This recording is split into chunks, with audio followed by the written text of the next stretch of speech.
So আজকে আমরা শুরু করব ন্যাচারাল রিসোর্স, অর্থাৎ তোমাদের বইয়ের 10 নম্বর অধ্যায়ের ক্রিয়েটিভ কোশ্চেন। আজকের এই অধ্যায়টা তোমাদের জন্য খুবই সোজা হবে। এই কারণে খুব সোজা হবে অধ্যায়টা, কারণ তোমাদের এই অধ্যায়টা এর আগে আমি খুব সুন্দর করে পড়াইছিলাম 9 অ্যানুয়াল এক্সামের এর আগে। তো এই অধ্যায়ের মধ্যে কি কি বিষয়ে আলোচনা করা হয় তা তোমরা অলরেডি জানো। তারপরে আমি তোমাদের একটু রিভিউ করছি যে তোমরা আসলে মূলত কোন কোন বিষয় সম্পর্কে এই অধ্যায়ে জানতে পারবে। তোমরা দেখতে পাচ্ছ বোর্ডে অনেক কিছু লেখা আছে। প্রথমে লেখা আছে সবার উপরে এক্সট্রাকশন, অর্থাৎ যেটাকে বলা হয় মেটাল এক্সট্রাকশন, অর্থাৎ ধাতু বিশোধন প্রক্রিয়া। কিভাবে করে তুমি একটা ধাতুকে পিউরিফাইং করবা, সেই একটা প্রসেস। এই অধ্যায়ের মধ্যে এই বিষয়গুলো আলোচনা করা হবে। আমি বিষয়গুলোকে একটু বলে দিয়ে তারপরে আমি আমার মূল শীটে চলে আসবো। আজকে আমাদের এই শীটটা শেষ করতে খুবই কম সময় লাগবে, কারণ তোমাদের কিন্তু আমি এই অধ্যায়ের জন্য সম্পূর্ণ আলাদাভাবে একটা শীট দিছিলাম। শীটের উপরে কিন্তু শীটের যে নামটা লেখা ছিল, শীটের নামটা তোমরা হয়তো বা শীটগুলো যখন খুঁজবা তখন পাবা।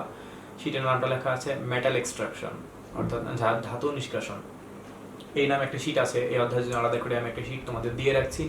আশা করি শীটটা সবার কাছে আছে। যদি কারোর কাছে না থাকে তাহলে সে আমার সাথে কন্ট্যাক্ট করবা, আমি তাকে গ্রুপে শীটটা দিয়ে দেওয়ার চেষ্টা করব। মূলত এই অধ্যায়টা আমাদের আজকে শীটের উপর বেস করে সম্পূর্ণটা শেষ করা হবে, কারণ এখানে তোমাদের 8টা সৃজনশীল দেওয়া রাখছি। এর ভিতরে 8টা সৃজনশীলের ভিতরে প্রায় মোস্ট অফ দ্য সৃজনশীলের মধ্যেই তুমি আমার শীটটাকে খুঁজে পাবো। অর্থাৎ আমার শীটের মধ্যে আমি সবগুলো কোশ্চেনের অ্যান্সারই দিয়ে রাখছি, এবং সেখানে চিত্র আঁকার পরে প্রপার ডিসক্রিপশন লিখে এভরিথিং ওখানে সুন্দরভাবে তুমি গুছানো ব্যাখ্যা পাবা একদম। সো আমরা একটু আলোচনা করবো যে আমাদের এই অধ্যায়ের মধ্যে কি কি বিষয় আছে, বা আমরা আসলে এখন যে 8টা সৃজনশীল করবো সেই 8টা সৃজনশীল করার সময় আমরা কোন কোন বিষয়গুলো সামনে পাবো। তোমরা প্রথমে দেখতে পাচ্ছ লেখা আছে 1 নম্বর পয়েন্টের মধ্যে জিঙ্ক এক্সট্রাকশন, অর্থাৎ তুমি জিঙ্ক এক্সট্রাকশন বলতে তুমি বুঝতেই পারছো এখানে জিঙ্ক নিষ্কাশনকে বোঝানো হচ্ছে। জিঙ্ক নিষ্কাশন প্রধানত এটা করা হয় জিঙ্ক অক্সাইড থেকে। তোমরা জিঙ্কের কিছু আকরিকের নাম হয়তো শুনছো। আকরিককে যেটাকে বলা হয় ইংলিশে ওর, স্পেলিংটা ও আর ই, ওর অর্থাৎ আকরিক। জিঙ্কের প্রধান আকরিক হলো বা জিঙ্ক কার্বনেট। এই জিঙ্ক কার্বনেটকে তাপ প্রয়োগ করলে সেখান থেকে zinc oxide plus carbon dioxide উৎপন্ন হয়, এবং সেখান থেকে জিঙ্ক অক্সাইড থেকে একটা সিস্টেম আছে, রিটর্টে কিছু রিঅ্যাকশন করা হয়। তারপরে একটা মেথড আছে তোমাদের মেটাল এক্সট্রাকশন শীটের প্রথম কোশ্চেনটার মধ্যে কিন্তু জিঙ্ক এক্সট্রাকশন প্রসিডিউর প্রক্রিয়াটা সম্পূর্ণ রকম ভাবে দেওয়া আছে। সো আশা করি তোমরা জিঙ্ক এক্সট্রাকশন টপিকটা তোমরা আগে থেকেই জানো, তারপরে তোমরা শীটটা একটু পড়ে ফেলবা তাহলে হয়ে যাবে, কারণ এই অধ্যায়টা খুবই ইজি একটা অধ্যায়। তেমন কোনো ঝামেলা নাই, শুধুমাত্র এই বিভিন্ন এক্সট্রাকশনগুলো আছে, বিভিন্ন কিছু মেটাল নন মেটালের বিশোধন প্রক্রিয়া আছে, এগুলো তোমরা একটু ভালো করে পড়তে পারলে তোমাদের দেখবে হয়ে যাবে। তো তোমরা এখানে দেখতে পাচ্ছ, প্রথমে আমরা দেখতে পাচ্ছি জিঙ্ক এক্সট্রাকশন তোমরা এখান থেকে পাবা আমার শীটের মধ্যে। এরপর লেখা আছে কপার এক্সট্রাকশন এন্ড লেখা আছে ব্লিস্টার কপার এক্সট্রাকশন। এই দুইটা বিষয় একসাথে শীটের মধ্যে আছে, তোমরা একটু শীটে খুঁজলে এটা পাবা, কপার এক্সট্রাকশন এবং ব্লিস্টার কপার এক্সট্রাকশন। এটা প্রধানত করা হয় কপার পাইরাইটস থেকে CuFeS2, যেটাকে বলা হয় আর cuprous sulphide and cuprous oxide. এগুলো হলো তাদের প্রধান আকরিক। এই আকরিকগুলোকে তারপরে এখানে বিক্রিয়া করানো হয়, বিক্রিয়া করার পর সেখান থেকে ব্লিস্টার কপার বা কপার এক্সট্রাকশন করা যায়। ব্লিস্টার কপার প্রক্রিয়াটা আমি একটু বলে রাখি যে আমরা যে কপারটাকে এক্সট্রাকশন করি সেই কপারটা আসলে মূলত তোমার 98% পর্যন্ত পিওর থাকে। এই 98% পর্যন্ত পিওর কপারকে মূলত ব্লিস্টার কপার বলা হয়, তোমরা এটা জানো। এই প্রসেসটা বেসিমার কনভার্টারে করা হয়। এই সম্পর্কে ফুল প্রসিডিউর সিস্টেম ওখানে দেওয়া আছে, তোমরা এটা পড়লেই বুঝতে পারবা। কিছু রিঅ্যাকশন আছে, অ্যানোডে ক্যাথোডে রিঅ্যাকশন তো এখানে নাই, কিন্তু আরো কিছু এক্সট্রাকশনের মধ্যে এটা আছে, ওগুলো তোমরা একটু পড়লেই পেয়ে যাবা। আর কপার এক্সট্রাকশন লাস্টে যেটা করে ইলেকট্রোলাইসিস করার মাধ্যমে কপারটাকে মোটামুটি 99.98% পর্যন্ত পিওর করে। সো এই দুটা ইম্পর্টেন্ট, যে কোনো একটা পরীক্ষার মধ্যে মাঝে মাঝে আসে। এরপর তোমরা দেখতে পাচ্ছ লেখা আছে অ্যালুমিনিয়াম এক্সট্রাকশন। অ্যালুমিনিয়াম প্রধানত এটাকে বক্সাইড থেকে এটাকে এক্সট্রাকশন করা হয়। এই যে তোমরা দেখতে পাচ্ছ অ্যালুমিনিয়াম অক্সাইড ডট 2 অণু পানি, এই যৌগটাকে বলা হচ্ছে বক্সাইট, এর একটা বাণিজ্যিক নাম। প্রধানত অ্যালুমিনিয়াম অক্সাইড থেকে অ্যালুমিনিয়ামটাকে নিষ্কাশন করা হয়, কিন্তু প্রসেসটাতে অনেক বেশি ব্যয়বহুল হয়ে যাওয়ার কারণে এর সাথে এক্সট্রা কিছু পরিমাণে সোডিয়াম, যেটাকে বলা হয় ক্রায়োলাইট, ব্যবহার করা হয়। এটার কেমিক্যাল নাম হলো সোডিয়াম হেক্সাফ্লোরোঅ্যালুমিনেট। সোডিয়াম হেক্সাফ্লোরোঅ্যালুমিনেট ব্যবহার করা হয় অ্যালুমিনিয়াম নিষ্কাশন করার জন্য, যেন খরচটা একটু কমে আসে। এই জন্য অ্যালুমিনিয়াম অক্সাইডের পাশাপাশি সোডিয়াম হেক্সাফ্লোরোঅ্যালুমিনেট বা বাণিজ্যিক নাম ক্রায়োলাইট ব্যবহার করা হয়। তোমরা প্রসিডিওর সিস্টেম বুঝতে পারবা। ফার্স্ট টাইম 2050 ডিগ্রি তাপমাত্রা বিক্রয় করা হয়, যা অনেক খরচের ব্যাপার। পরবর্তীকালে ক্রায়োলাইট ব্যবহার করার ফলে মোটামুটি 1800 থেকে 1000 ডিগ্রি তাপমাত্রার মধ্যে বিক্রয়টা করা যায়। এখানে অ্যানোডিক ক্যাথোডিক কিছু রিঅ্যাকশন আছে, কিছু চিত্র আছে, এগুলো সবকিছু তোমাকে করতে হবে। এরপর দেখতে পাচ্ছি এখানে লেড এক্সট্রাকশন লেখা আছে। লেড এক্সট্রাকশনের প্রধান যে আকরিকটা সবথেকে বেশি ইউজফুল করা হয়, যার নাম গ্যালেনা, তোমরা শুনছো এর বাণিজ্যিক নাম, যেটাকে বলা হয় লেড সালফাইড, পিবিএস। এখান থেকে মূলত লেডটাকে এক্সট্রাকশন করা হয়। তোমরা বেত্তাচলিতে বিক্রিয়া করা হয় শুনছো না, ওই লেডটাও কিন্তু এরকম বেত্তাচলিতেই করা হয় এক্সট্রাকশনটা। এরপর দেখতে পাচ্ছ আয়রন এক্সট্রাকশন, এটা তো তোমরা জানোই আয়রন এক্সট্রাকশন, এটা বইয়ের মধ্যে দেওয়া আছে অথবা আমার শীটের মধ্যে। এটা মোটামুটি শর্টকাটে তোমাদের জন্য রিঅ্যাকশন সহকারে, চিত্র সহকারে, প্রপার ডিটেইলস সহকারে শীটের মধ্যে এটা আছে। তোমরা ওখান থেকে আয়রন এক্সট্রাকশন প্রসিডিউরটা পড়লেই পাবা। এটা প্রধানত কয়েকটা থেকে করা হয়। তোমরা হয়তো এদের নাম শুনছো, লিমোনাইট, হেমাটাইট, এদের নাম তোমরা হয়তো শুনছো। আয়রনের যেটাকে বলা হয় আকরিক, এখান থেকে আয়রনটাকে নিষ্কাশন করা যেতে পারে। এরপরে তোমরা আরেকটা বিষয় শীটের মধ্যে পাবা, সেটা হলো ডাউ প্রসেস, সোডিয়াম এক্সট্রাকশন, যেটাকে বলা হয় ডাউ পদ্ধতিতেও সোডিয়াম, শুধু উচ্চারণটা ডাউ লেখা থাকে সব জায়গাতে। এটা ডাউ পদ্ধতিতে সোডিয়াম এক্সট্রাকশন প্রসেস, এটা অর্থাৎ সোডিয়াম ক্লোরাইড এবং এর সাথে ক্যালসিয়াম ক্লোরাইডটাকে মিশ্রণ করার পরে সেখান থেকে সোডিয়ামটাকে পৃথক করা হয়। এর একটা প্রক্রিয়া এখানে দেওয়া আছে, এটা ডাউ পদ্ধতিতে এটা করা হয়ে থাকে। সো তোমরা এটা পাবা শীটের মধ্যে, এটা দেওয়া আছে। সো 1 থেকে 7 পর্যন্ত তোমরা সবগুলোই শীটের মধ্যে পাবা। এর উপর বেস করে আমি একটা শীট তৈরি করছিলাম, যা তোমাদের আমি ক্লাস 9 এ অলরেডি দিয়ে ফেলছি। এখন কথা হচ্ছে আমাদের এই 1 থেকে 7 পর্যন্ত যা কিছু আছে তা তোমরা সবকিছু শীটের মধ্যে পাওয়ার কারণে তোমাদের আজকে ভিডিওতে ডিটেইলসে আমি তোমাকে এই বিষয়গুলো আলোচনা করব না। কেননা যদি আমি সিম্পলি একটা প্রসেসকে নিয়ে আলোচনা করতে যাই তাহলে আমার ভিডিও প্রায় 30 থেকে 40 মিনিট আপ হয়ে যাবে। সো যদি সবগুলো প্রসেসকে নিয়ে আমি ডিটেইলসে চিত্র আঁকার পরে সম্পূর্ণ মেথড সিস্টেম কিংবা তার রিঅ্যাকশনগুলা, সেখান থেকে মেটালটাকে এক্সট্রাক্ট করা, এই ফুল প্রসিডিওর আমাকে আলোচনা করতে হলে এক একটা পার্টের জন্য আমার প্রচুর সময় দরকার হবে। যেহেতু আমি এগুলো অলরেডি পড়ে আসছি আর এবং এদের জন্য আমি আলাদা একটা সেপারেটেড একটা শীটই তোমাদের দিয়ে রাখছি, সেহেতু তোমরা সেখান থেকে খুব সহজে এটা পড়ে ফেলতে পারবা। এই জন্য আমি আসলে এই বিষয়গুলোকে আমি এখন অর্থাৎ আজকের ভিডিওটার মধ্যে আলোচনা করব না। যদি কারো কোনো এক্সট্রাকশনের প্রবলেম থেকে থাকে তাহলে হয়তো বা সে আমার সাথে যোগাযোগ করবো, আমাকে নক দিবে, আমি তাকে হেল্প করার চেষ্টা করবো। কোনো সিস্টেমে কোনো প্রসিডিওরে কোনো সমস্যা হলে কিংবা কোনো এক্সট্রাকশনে কোনো রিঅ্যাকশনে কোনো সমস্যা হলে তুমি আমার সাথে যোগাযোগ করতে পারবা। তবে এখানে খুবই সোজা ব্যাপার, আমার মনে হয় না কারো কোনো সমস্যা হবে, তারপরে যোগাযোগ আমার সাথে তোমরা করতে পারবা সমস্যা হওয়া মাত্রই। এরপর তোমরা দেখতে পাচ্ছ 8 নাম্বার এবং 9 নাম্বার, এই দুইটা বিষয় সম্পূর্ণ বই নির্ভর। এই দুইটা বিষয় সম্পর্কে আমি কিছুটা আজকে আলোচনা করব, যদিও আমি এটা মূলত তোমাদের পড়াইছিলাম। দেখতে পাচ্ছ লেখা আছে ফ্রেশ প্রসেস সালফার এক্সট্রাকশন, অর্থাৎ ফ্রেশ পদ্ধতিতে সালফার এক্সট্রাকশন একটা প্রসেস। তোমরা এটা বইয়ের মধ্যে সম্পূর্ণভাবে পাবা, চিত্র আঁকা আছে, ডিটেলস লেখা আছে, সবকিছু প্রপারলি এখানে গুছানো লেখা আছে।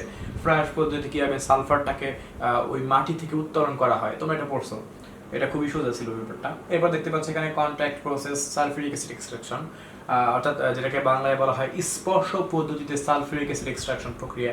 এটাও কিন্তু তোমরা মোটামুটি বইয়ের মধ্যে পড়ছো। তারপরও আমি এই কন্ট্রাক্ট প্রসেস নিয়ে আজকে মোটামুটি আলোচনা করব। তবে আমি চাচ্ছিলাম তোমরা কন্ট্রাক্ট প্রসেসে সালফিউরিক প্রস্তুতি পরীক্ষা মূল্যে যদি আসে তোমরা অবশ্যই এর একটা চিত্র আঁকবা। দেখবা যে মোটামুটি 10ম অধ্যায় শেষের দিকে একটা বড় সড়ো একটা চিত্র সিস্টেম দেওয়া আছে স্পর্শ সালফিউরিক প্রস্তুতি। ওই চিত্রটা একটু কষ্ট হলেও সবাই আঁকার চেষ্টা করবে, কেননা শুধুমাত্র রিঅ্যাকশনগুলো করে বা মেথডটাকে তুমি শুধু লিখে দিয়ে আসলেই যে তোমার প্রপারলি হয়ে যাচ্ছে তা না।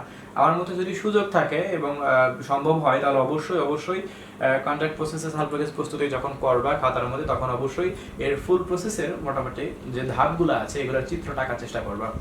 আর রিঅ্যাকশনগুলো আমি আজকে টুকটাক করে কিছু ডিটেইলস আলোচনা করব এই বিষয় সম্পর্কে, কারণ এই বিষয়টার মধ্যে দুইটা বিষয় আছে। একটা কোশ্চেন করা হয় যে কোনটা বেশি সুবিধাজনক, এই পদ্ধতিতে বেশি সুবিধাজনক সালফিউরিক প্রস্তুতি নাকি ওই পদ্ধতিতে বেশি সুবিধাজনক, এই বিষয় নিয়ে আজকে একটু আলোচনা করব, যদি আমি এটা এর আগে আলোচনা করছিলাম। আশা করি তোমার ব্যাপারটা বুঝতে পারছো। এখান থেকে আমরা আজকে যে বিষয়টা পড়তে যাচ্ছি সম্পূর্ণ শীটের মধ্যে, এখানে অতিরিক্ত কিছু সৃজনশীল তোমরা পাবা। যদি আমি তোমাদের যেটা বলতে চাচ্ছি যে 10ম অধ্যায় থেকে আমার মনে হয় না যে তুমি ফুল একটা সৃজনশীল পাবা। তুমি বড় জোর এখান থেকে তুমি 5 or 6 মার্কস হয়তো এখান থেকে পেতে পারো, এর বেশি কোনোভাবেই তুমি এখান থেকে পাবা না। ম্যাক্সিমাম তুমি ধরে রাখতে পারো একটা সৃজনশীলের অর্ধেক অংশ এই অধ্যায় থেকে আসবে, আর বাকি অর্ধেক অংশ অন্য কোনো অধ্যায়ের সাথে মিক্স করবে। ফুল একটা সৃজনশীল এখান থেকে খুব কম সংখ্যক বাড়ি দেওয়া হয়। আচ্ছা, যেটা বলতে চাচ্ছিলাম, আমরা আমাদের শীটের মধ্যে সম্পূর্ণ শীটটার মধ্যে 8টা সৃজনশীল আছে। এই 8টা সৃজনশীলের মধ্যে আমরা ঘুরে ফিরে এই 9টা আইটেমসকে নিয়ে আলোচনা করব। সো আমি যে বিষয়গুলো এখানে লিখে দিলাম এই সবগুলোর মধ্যে 1 থেকে 7 পর্যন্ত সবগুলোই শীটের মধ্যে তোমরা একদম গুছানো ভাবে পাবা। 8 নাম্বার এবং 9 নাম্বার এই দুইটাও তুমি বইয়ের মধ্যে হুবহু গুছানো ভাবে পাবা। তারপরও আমি বিষয়টাকে নিয়ে টুকটাক যেটুকু সম্ভব আলোচনা করার চেষ্টা করব, যেহেতু আমি এটা 9 অলরেডি সম্পূর্ণরূপে পড়ে ফেলছি।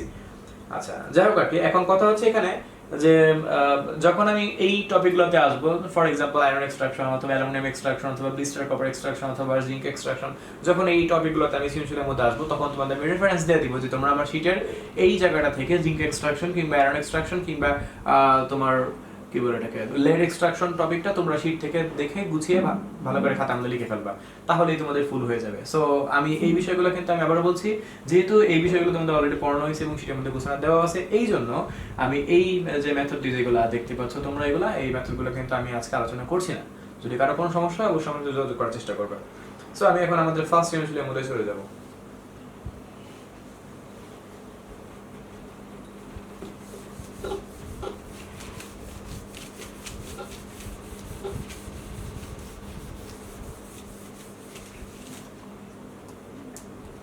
এক নাম্বার একটা সৃজনশীল তোমরা দেখতে পাচ্ছ, এখানে একটা লেখা আছে জিঙ্ক ব্লাইট প্লাস অক্সিজেন। সেখান থেকে আমি দেখতে পাচ্ছি এ একটা আয়নিক লেখা আছে আর বি পাশে লেখা আছে কোভ্যালেন্ট। সো তোমরা জানো যে জিঙ্ক ব্লাইটের সংকেত কিন্তু জিঙ্ক সালফাইড, এর সাথে অক্সিজেন বিক্রিয়া করতেছে। এখানে লেখা আছে এ প্লাস বি, এর মধ্যে লেখা আছে আয়নিক আর বি এর মধ্যে লেখা আছে কোভ্যালেন্ট, একটা বিষয় লেখা আছে। এখন আমাদের প্রথমে একটু জানতে হবে যে রিঅ্যাকশনটা কিভাবে হয় এবং রিঅ্যাকশনটা হওয়ার ফলে এ এবং বি কে কে উৎপন্ন হয়, তারপরে আমরা বিষয়টা আলোচনা করব। কোশ্চেন করা হয়েছে ক নম্বরে, এই যৌগ থেকে কিভাবে জিঙ্ক এক্সট্রাকশন করা যায়। আচ্ছা, কি রিঅ্যাকশনটা কমপ্লিট করা যায়। জিঙ্ক সালফাইডের সাথে অক্সিজেনকে যখন বিক্রিয়া করানো হবে, তখন সেখানে উৎপন্ন করবে zinc oxide plus sulphur dioxide. আমি রিঅ্যাকশনটাকে কিন্তু ব্যালেন্স করছি না, তোমরা চাইলে ব্যালেন্স করে নিতে পারো। সো এটা আমাদের প্রধান রিঅ্যাকশনটা কমপ্লিট করা হলো। তো এখানে যেটা বলছিল যে আয়নিক অ্যান্ড কোভ্যালেন্ট, আমরা দেখবো বিষয়টা আসলে সম্পূর্ণ ঠিক আছে কিনা। যেমন তোমরা জানো যে জিঙ্ক অক্সাইড এটা কিন্তু প্রধানত একটা আয়নিক যৌগ। কেন বলতেছি, কারণ জিঙ্ক কিন্তু এখানে তার জারণ অবস্থা +2 আর অক্সিজেন জারণ অবস্থা কিন্তু এখানে -2। অর্থাৎ জিঙ্কের দেখবা শেষ কক্ষপথ ইলেকট্রন সংখ্যা 2টা আছে। আমি একটু তোমাদের দেখাই দিই। জিঙ্ক 30 ইলেকট্রন তুমি যদি করো 2 8 18 2 পাবা, আর অক্সিজেন 8 ইলেকট্রন যদি করো 2 6। সো এখানে 2 ইলেকট্রন আলটিমেটলি এখানে ত্যাগ করবে, তার মানে জিঙ্ক 2+ হবে, আর যেটা গ্রহণ করার কারণে অক্সিজেন 2- হবে। আর ইলেকট্রন ত্যাগ বা গ্রহণ করার মাধ্যমে যে প্রকারের যৌগ গঠিত হয় তাকে আয়নিক যৌগ বলা হয়। সো দ্যাটস এ বলতে পারো that's an ionic compound. So zinc oxide একটা আয়নিক যৌগ। এরপর তুমি দেখতে পাচ্ছ সালফার ডাইঅক্সাইড, এটা একটা কিন্তু সমযোজী যৌগ, কারণ এখানে কিন্তু ইলেকট্রনটা অ্যাকচুয়ালি শেয়ার ঘটছে। আমি একটু দেখাচ্ছি কিভাবে শেয়ার করছে। সালফার এর আউটার মোস্ট শেয়ার ইলেকট্রন কয়টা? 6টা। আমি 6টা ইলেকট্রন এখানে দিলাম। আর যেহেতু অক্সিজেন 2টা, সো অক্সিজেন আমি 2টা দিলাম। আর প্রত্যেকটা অক্সিজেনের আউটার মোস্ট শেয়ার ইলেকট্রন কয়টা? 6টা। জিঙ্ক এবং অক্সিজেনের সেম, কারণ তারা পর্যায় সারণীতে একই গ্রুপভুক্ত। 16 নম্বর গ্রুপে দেখবা উভয় এলিমেন্টই কিন্তু বিদ্যমান আছে। সো আমি এদেরকে ইলেকট্রন বসাই দিচ্ছি, লুইস সিস্টেমে আমি করছি। সো এবার তোমরা একটু দেখতে পাচ্ছ এখানে এই যে একটা যৌগ তৈরি হলো SO2 সালফার ডাইঅক্সাইড, এই যৌগটার মধ্যে কিন্তু ইলেকট্রন কিন্তু এখানে শেয়ার করছে। কেউ কিন্তু ইলেকট্রন দেয়ও নাই, কেউ ইলেকট্রন নেয়ও নাই। যদি এখানে অষ্ট কাঠামো ফুলফিল হয় নাই, কারণ সালফারের শেষে কিন্তু এখানে অলমোস্ট 10টা হয়ে গেছে। আর তাছাড়া এখানে সালফারের নিজস্ব এক জোড়া লন পেয়ার ইলেকট্রন বিদ্যমান রয়েছে। এই জন্য কিন্তু আমরা বলতে পারছি আসলে এখানে কিন্তু সালফার ডাইঅক্সাইড কিন্তু এখানে যেহেতু ইলেকট্রন শেয়ার করেছে, এই জন্য একটা কোভ্যালেন্ট কম্পাউন্ড বা সমযোজী যৌগ। সো আশা করি তোমরা ব্যাপারটাকে বুঝতে পারছো। এটা একটা A যৌগ, এটা একটা B যৌগ। তুমি যদি এটা আগে পরে লেখো, তাও তোমাকে ব্যাপারটা বুঝিয়ে লিখতে হবে যে এখানে কোনটা A কোনটা B। তুমি সামহাও তুমি এখানে A লেখা ফেললা, এখানে B লেখা ফেললা, তাহলে কিন্তু তোমার কোশ্চেনটা কিন্তু কাটা যাবে। কেন কাটা যাবে? তোমাকে বলা হয়েছে A যৌগ থেকে জিঙ্ক এক্সট্রাকশন করো। তোমার কি মনে হয় সালফার ডাইঅক্সাইড থেকে তুমি জিঙ্ক এক্সট্রাকশন করতে পারবা? আমার তো মনে হয় না, কারণ এখানে তো জিঙ্কের অস্তিত্বই নাই, তাহলে কিভাবে এক্সট্রাকশন করা সম্ভব? এই জন্য একটু ব্যাপারটাকে বুঝে শুনে কাজ করতে হবে তোমাকে। উল্টাপাল্টা ভাবে A B যদি লিখে ফেলা, তাহলে কিন্তু তুমি কিন্তু কাটা খাবা। সো আশা করি তোমাদের কাছে এই বিষয়টা কমপ্লিট। এখন তোমরা নিজেরা একটু চিন্তা করে দেখো, জিঙ্ক অক্সাইড থেকে তোমরা খুব সহজেই জিঙ্কটাকে কিন্তু এক্সট্রাকশন করতে পারবা, যা আমার সেটার মধ্যে প্রথমে দেওয়া আছে। সো এটা আমি আর করছি না। এবার আমি আসবো B নাম্বার কোশ্চেনটাতে। এখানে বলছে বি যৌগ থেকে একটি নিরোধক এসিড তৈরি সম্ভব প্রক্রিয়া সহ উক্তিটি বিশ্লেষণ করতে বলছে। সো দেখা যায় কি বি যৌগটা কি, বি যৌগটা দেখতে পাচ্ছ সালফার ডাইঅক্সাইড। সালফার ডাইঅক্সাইড থেকে কিভাবে একটি নিরোধক অ্যাসিড প্রস্তুত সম্ভব তা তোমাকে আমি এখন একটু দেখাবো। একটু কোশ্চেন তোমাকে মাথায় আসতে পারে, তবে নিরোধক অ্যাসিড জিনিসটা কি, যেটাকে ইংলিশে বলা হয় ডিহাইড্রেটিং প্রপার্টিস, বলা হয় ডিহাইড্রেশন। কথাটা তো সবাই শুনছো, ডিহাইড্রেশন মাঝে মাঝে বলি না যে অতিরিক্ত রৌদ্র থেকে তুমি আসছো, তার মানে তোমার মনে হয় এখন শরীরে কিন্তু পানির অভাবটা আছে, তুমি বর্তমানে তুমি ডিহাইড্রেশনে ভুগছো, তোমাকে কিছু পানি সেবন করতে হবে। ওরকম একটা ব্যাপার যে এই নিরোধক ধর্ম বলতে বোঝায় যে সকল যৌগ অন্য কোন একটা যৌগ থেকে তাদের পানির অণুসমূহকে শোষণ করে নিতে পারে, এদেরকে বলা হচ্ছে নিরোধক ধর্ম। সো সালফিউরিক অ্যাসিডের এই ক্ষমতাটাও আছে। আমরা ব্যাখ্যা দিব কিভাবে সালফিউরিক অ্যাসিড একটি নিরোধক অ্যাসিড, এই সম্পর্কে আজকে ব্যাখ্যা দেওয়া হবে। সো প্রথমে আমরা একটু জানার চেষ্টা করব যে বি যৌগটা সালফার ডাইঅক্সাইড থেকে কিভাবে আমরা নিরোধক অ্যাসিড, দ্যাট মিন্স সালফিউরিক অ্যাসিডকে আমরা প্রস্তুত করতে পারি। এটা কিন্তু বি যৌগ থেকে যে প্রস্তুতটা করে, এটা কিন্তু মূলত কন্ট্রাক্ট প্রসেসে কিন্তু প্রস্তুতটা করা হয়।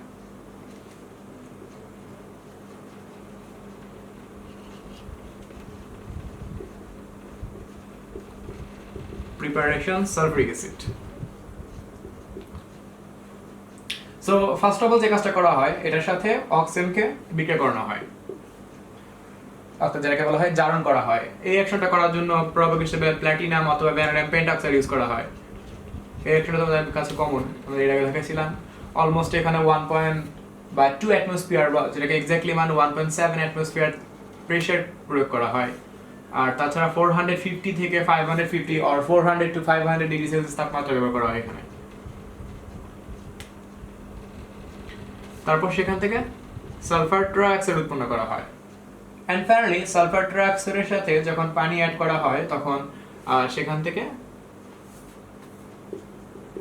H2SO4 সালফিউরিক উৎপন্ন করা যায়। এই অ্যাকশনটা অ্যাকচুয়ালি উভমুখী রিঅ্যাকশন, উভয় দিকে এর দেওয়াটা তোমার জন্য বেস্ট। ওকে, সো এখান থেকে তুমি সালফিউরিক অ্যাসিডটা কিন্তু খুব সহজেই যুক্ত অর্থাৎ উৎপন্ন করতে পারলা। যদিও আসলে এই পদ্ধতিতে উৎপন্ন করাটা অনেক বেশি কষ্টসাধ্য একটা ব্যাপার, আমি সেটা আসলে আলোচনা করবো না, কারণ এখানে তারা শুধুমাত্র উৎপন্ন করতে বলছে কিভাবে করে তুমি বি থেকে একটা নিরোধক অ্যাসিড তৈরি করতে পারবে। এই জন্য আসলে আমি জাস্ট খালি দেখাচ্ছি যে কিভাবে করে সালফার ট্রাইঅক্সাইড এর সাথে ওয়াটার অ্যাড করার মাধ্যমে তুমি সালফিউরিক অ্যাসিড উৎপন্ন করতে পারো। সুবিধাজনক কিংবা অসুবিধাজনক সেই বিষয়ে আমি এখানে আসছি না, যদি এই কোশ্চেনটাতে আমাকে পরে আসতে হবে, এখানে সৃষ্টির মধ্যে তোমরা পাবা। সো আমরা সালফিউরিক অ্যাসিড উৎপন্ন করলাম ফাইনালি। এখন এখানে কথা হচ্ছে যে এই সালফিউরিক অ্যাসিড তুমি কিছু ওই চিত্র রাখবা, কিন্তু অবশ্যই চিত্র রাখার চেষ্টা করবা। তোমাদের বইয়ের চিত্রটা দেওয়া আছে, খুব সুন্দর করে একটা চিত্র দেওয়া আছে, বিভিন্ন সিলিন্ডার আকৃতির বা কোথায় সালফিউরিক অ্যাসিড জমা হয়, কি হয় না হয়, মোটামুটি একটা সুন্দর একটা চিত্র দেওয়া আছে, সেটা তোমরা রাখার চেষ্টা করবা। এখানে যেটা বলা হয়েছে যে নিরোধক অ্যাসিড তৈরি করা সম্ভব, আমরা নিরোধক অ্যাসিড তৈরি করলাম, কিন্তু এটা একটা নিরোধক অ্যাসিড কেন, তার একটা প্রমাণ আমাকে দিতে হবে। এটার জন্য দুইটা প্রমাণ দেওয়া যেতে পারে, তোমাদের বইয়ের মধ্যে একটা প্রমাণ দেওয়া আছে, সেটা হলো এই সালফিউরিক অ্যাসিডের সাথে তোমার যেটাকে বলা হয় সুক্রোজকে অ্যাড করার মাধ্যমে, অর্থাৎ চিনিকে যুক্ত করার মাধ্যমে এখান চিনি থেকে কিছুটা অণু পানি সে শুষে ফেলতে পারে। আর একটা বেস্ট আমার কাছে যে প্রমাণটা, আমার কাছে যেটা মনে হয়, তোমরা একটা রিঅ্যাকশন, তোমরা খুব কমন একটা রিঅ্যাকশন তোমরা দেখছো অ্যালকোহল থেকে C6H2OH, যেটাকে বলা হয় ইথানল বা ইথাইল অ্যালকোহল, এর সাথে মনে করো একটা রিঅ্যাকশন করতাম, সালফিউরিক অ্যাসিড 170 ডিগ্রি সেলসিয়াস তাপমাত্রা মাইনাস ওয়াটার, এর অর্থ হলো পানি অপসারণ করা হয় এখানে, তখন কিন্তু সেখান থেকে একটা যৌগ উৎপন্ন করতো, সেই যৌগটা তোমাদের কাছে খুব কমন একটা যৌগ, প্লাস এখান থেকে ওয়াটারটা উৎপন্ন হতো। এই যৌগটার নাম কি মনে আছে না? ইথিলিন বা ইথিন, আর এটা আমাদের ছিল ইথানল বা ইথাইল অ্যালকোহল। আচ্ছা, তো এখন যেটা বলতে চাচ্ছিলাম যে এখানে একটু তাকায় দেখো যে ইথানল থেকে পানি অপসারণ করার মাধ্যমে কিন্তু ইথিন উৎপন্ন করা যায়। এটা একটা প্রসেস, যে প্রসেসের মাধ্যমে সালফিউরিক অ্যাসিড যে কাজটা করতে পারে, অপর একটা যৌগ কাছ থেকে পানিকে শুষে নিতে পারে। তোমরা যদি চাও আমি এখানে একটু ব্যাখ্যাটা দিয়ে দিব যে কিভাবে করে ইথানল থেকে সালফিউরিক অ্যাসিড যুক্ত করার মাধ্যমে সেখান থেকে পানিটা অপসারণ হয়ে গেল, তার ব্যাখ্যাটা কি হতে পারে। ব্যাখ্যাটা আমি একটু এখানে দিয়ে দিচ্ছি, তাহলে তোমাদের জন্য বুঝতে অনেক সুবিধা হবে যে আসলেই সালফিউরিক অ্যাসিড এর নিরোধক ধর্ম বিদ্যমান, অর্থাৎ তার পানি শোষণ করার ক্ষমতা আছে অপর একটা কম্পাউন্ডসের কাছ থেকে। আমি একটু ব্যাখ্যাটা একটু দেখছি যে কিভাবে করে এখানে ঘটনাটা ঘটে, একটু ভেঙে দেখাচ্ছি রিঅ্যাকশনটাকে। CH3CH2OH ethanol plus H2SO4, temperature তুমি প্রয়োগ করবাই 170 ডিগ্রি সেলসিয়াস তাপমাত্রা অলমোস্ট। তো একটু মনোযোগ দিয়ে দেখো, আমি অনেকটা মার্কার ইউজ করছি এখানে। সালফিউরিক অ্যাসিডের মধ্যে যদি আমরা এটাকে একটু ভেঙে, তাহলে H বন্ড HSO4 এরকম দুইটা আয়ন পাওয়া যায় না সালফিউরিক অ্যাসিডকে ভাঙলে? হাইড্রোজেন প্লাস এবং হাইড্রোজেন সালফার। সো এটা দেখতে পাচ্ছ এই দুটো আয়নের মধ্যে, আর এই অ্যালকোহলের মধ্যে কিন্তু দুই রকমের আয়ন আছে। কিরকম তোমরা দেখতে পাচ্ছ যে এই যে কাজটা করবে, এই HSO4 এই OH কে সরাই এখানে এসে ঢুকবে, আর এই OH অংশটা এই H প্লাসের সাথে যুক্ত হয়ে পানি উৎপন্ন করবে। ওটা খুব ভালো করে দেখবে। ওকে, তোমাদের ভেঙে দেখাচ্ছি কিভাবে এখানে ঘটনাটা ঘটে। ওকে, তাহলে যুক্ত করি, তাহলে উৎপন্ন করি CH3 CH2 bond SO4H plus H2O। ওকে, ব্যাপারটা বুঝতে পারছো? তাহলে একটু তাকায় দেখো ভালো করে। প্রথমে কি হলো, এই OH অংশটা এই H প্লাস অংশটাকে অ্যাটাক করে এখান থেকে আলাদা করে পানি উৎপন্ন করে ফেললো, কারণ তোমরা জানো পানিকে ভাঙলে H প্লাস এবং OH মাইনাস পাওয়া যায়। আর বাদ বাকি যে HSO4 মাইনাস যেটা থাকলো এই অংশটা, যেটাকে বলা হয় তোমার বাইসালফাইড, এই অংশটা কিন্তু খুব সহজেই কিন্তু এই কার্বনের সাথে এসে অ্যাটাক করে একটা যৌগ উৎপন্ন করে। এই যৌগটার নাম কি হতে পারে? এই যৌগটার নাম ethyl hydrogen sulphide. Ethyl hydrogen sulphide, এই যে অংশটার নাম কি? Ethyl ethyl hydrogen sulphide. Okay, পরবর্তীকালে ইথাইল হাইড্রোজেন সালফাইড থেকে দেখো কি হয়, SO4H। আমি রিঅ্যাকশনটাকে ভেঙে দেখাচ্ছি। এই অংশটা থেকে একটা হাইড্রোজেন এই অংশটার মধ্যে এসে যুক্ত হবে, আগের মতো ঠিক H2S4 বানায় ফেলবে। এখান থেকে যখন একটা হাইড্রোজেন চলে আসবে, তখন এখান থেকে একটা হাইড্রোজেন আর একটা হাইড্রোজেন H2S4, আর যখন একটা হাইড্রোজেন এখান থেকে চলে আসবে, তখন কিন্তু এখানে কিন্তু একটা ডাবল বন্ড সৃষ্টি হয়ে যাবে। এই দেখো CH2 double bond CH2 plus H2SO4, কারণ আমি কিন্তু সালফিক অ্যাসিডটাকে কিন্তু প্রভাবক হিসেবে যুক্ত করেছিলাম, এইজন্য তারা বিক্রিয়া শেষে অপরিবর্তিত থাকছে। এই যে এখান থেকে আমরা যেটা বুঝতে পারলাম, এখান থেকে কিন্তু সম্পূর্ণ পানিটা অপসারণ হলো। আর আগে থেকে আমাদের এক্সট্রা পানি ছিল, এই যে তুমি এখানে লিখতে পারো .H2O। আশা করি মূল থিমটা বুঝতে পারছো। তাহলে আমরা এখান থেকে যেটা বুঝতে পারলাম সেটা হলো যে অ্যালকোহলের সাথে যখন সালফিক অ্যাসিডকে বিক্রিয়া করানো হয়, তখন সেখান থেকে দেখা যায় যে এই অ্যালকোহলের মধ্যে থেকে এখনো পানি বেরিয়ে আসে, এখান থেকে এখনো পানি বের হয়ে আসে। আরেকটা রিঅ্যাকশন আছে, তোমরা একটা কমন রিঅ্যাকশন তোমরা জানো যে সুক্রোজের সাথে যে একটা রিঅ্যাকশন করে C12H22O11, যেটা সংকেত সুক্রোজ। এর সাথে যখন তুমি সালফিক অ্যাসিডকে যখন অ্যাড করবা, যদি এটা আসলে সলিড সুক্রোজ নেওয়া হয় আর এটা আমাদের লিকুইড নেওয়া হয় সালফিক অ্যাসিডটা, সো যখন এখানে অ্যাড করা হয় তখন সেখান থেকে 12 কার্বন প্লাস H2SO4.11 অনু ওয়াটার। এখান থেকে আসলে চিনি থেকে কিন্তু পানিটাকে শুষে নিতে পারে সালফিক অ্যাসিড, এই জন্য আসলে এটাকে নির্দন ধ্রুব বলা হয়ে থাকে। আশা করি তোমরা মূল থিমটাকে মোটামুটি বুঝতে পারছো যে কিভাবে করে সালফিক অ্যাসিড উৎপন্ন করা যায় এবং এটাকে নির্দয় কেন বলা হয়। সো নির্দয়ের ব্যাখ্যাটা আমরা কিন্তু এখানে দিয়ে ফেললাম। এবার আমরা চলে যাব আমাদের 2 নম্বর সেকশনের মধ্যে, দেখা যাক এখানে কি বলা আছে।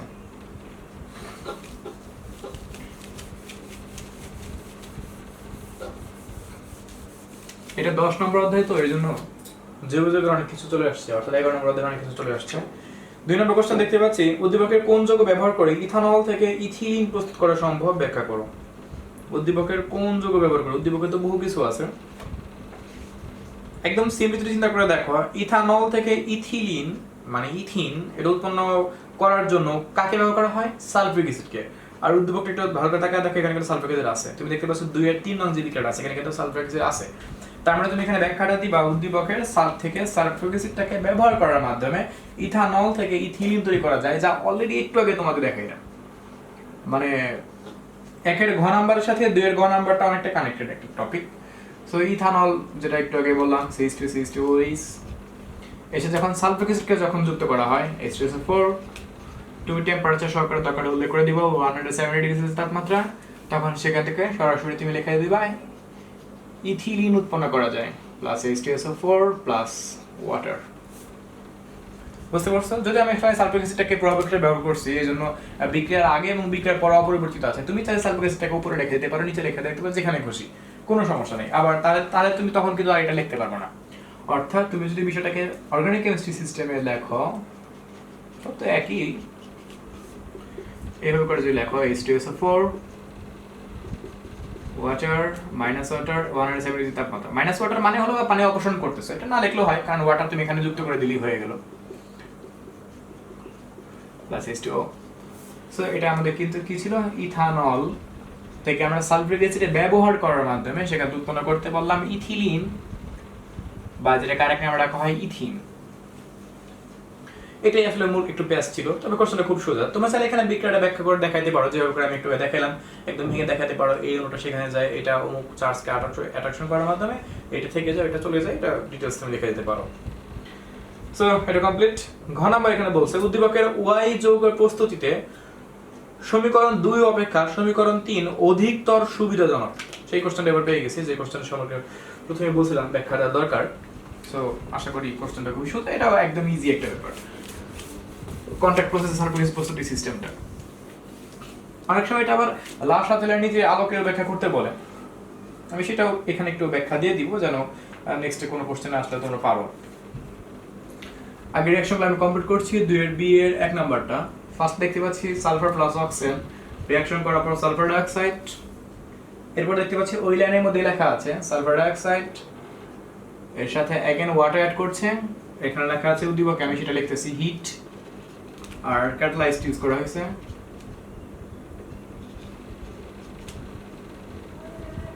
সেখান থেকে উৎপন্ন করবে সালফার ট্রাইঅক্সাইড এক্স যে যৌগটা, এটা আমাদের এখানে এক্স লেখা আছে।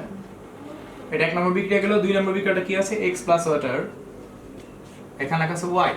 x বলতে আমাদের কি বুঝতেছি আমরা, সালফার ট্রাইঅক্সাইডকে সেখান থেকে উৎপন্ন করে তোমরা জানো H2SO4 sulphuric acid. And finally 3 number যে বিক্রিয়া দেওয়া আছে x প্লাস সালফিউরিক অ্যাসিড, তার মানে x বলতে আমাদের কাকে বোঝাচ্ছে, সালফার ট্রাইঅক্সাইড A এর সাথে H2SO4 সবকিছু বিক্রিয়া কিন্তু উদ্দীপকে দেওয়াই আছে। জেড যৌগটা সেখান থেকে উৎপন্ন করবে তোমরা জানো H2S2O7, যাকে বলা হয় ফোমিং সালফিউরিক অ্যাসিড বা ধূময়মান সালফিউরিক অ্যাসিড বা ওলিয়াম এর নাম তোমরা জানোই। এটা অ্যাকচুয়ালি আমাদের সেই ওলিয়াম, যেটা 98% বিশুদ্ধ সালফিউরিক অ্যাসিড।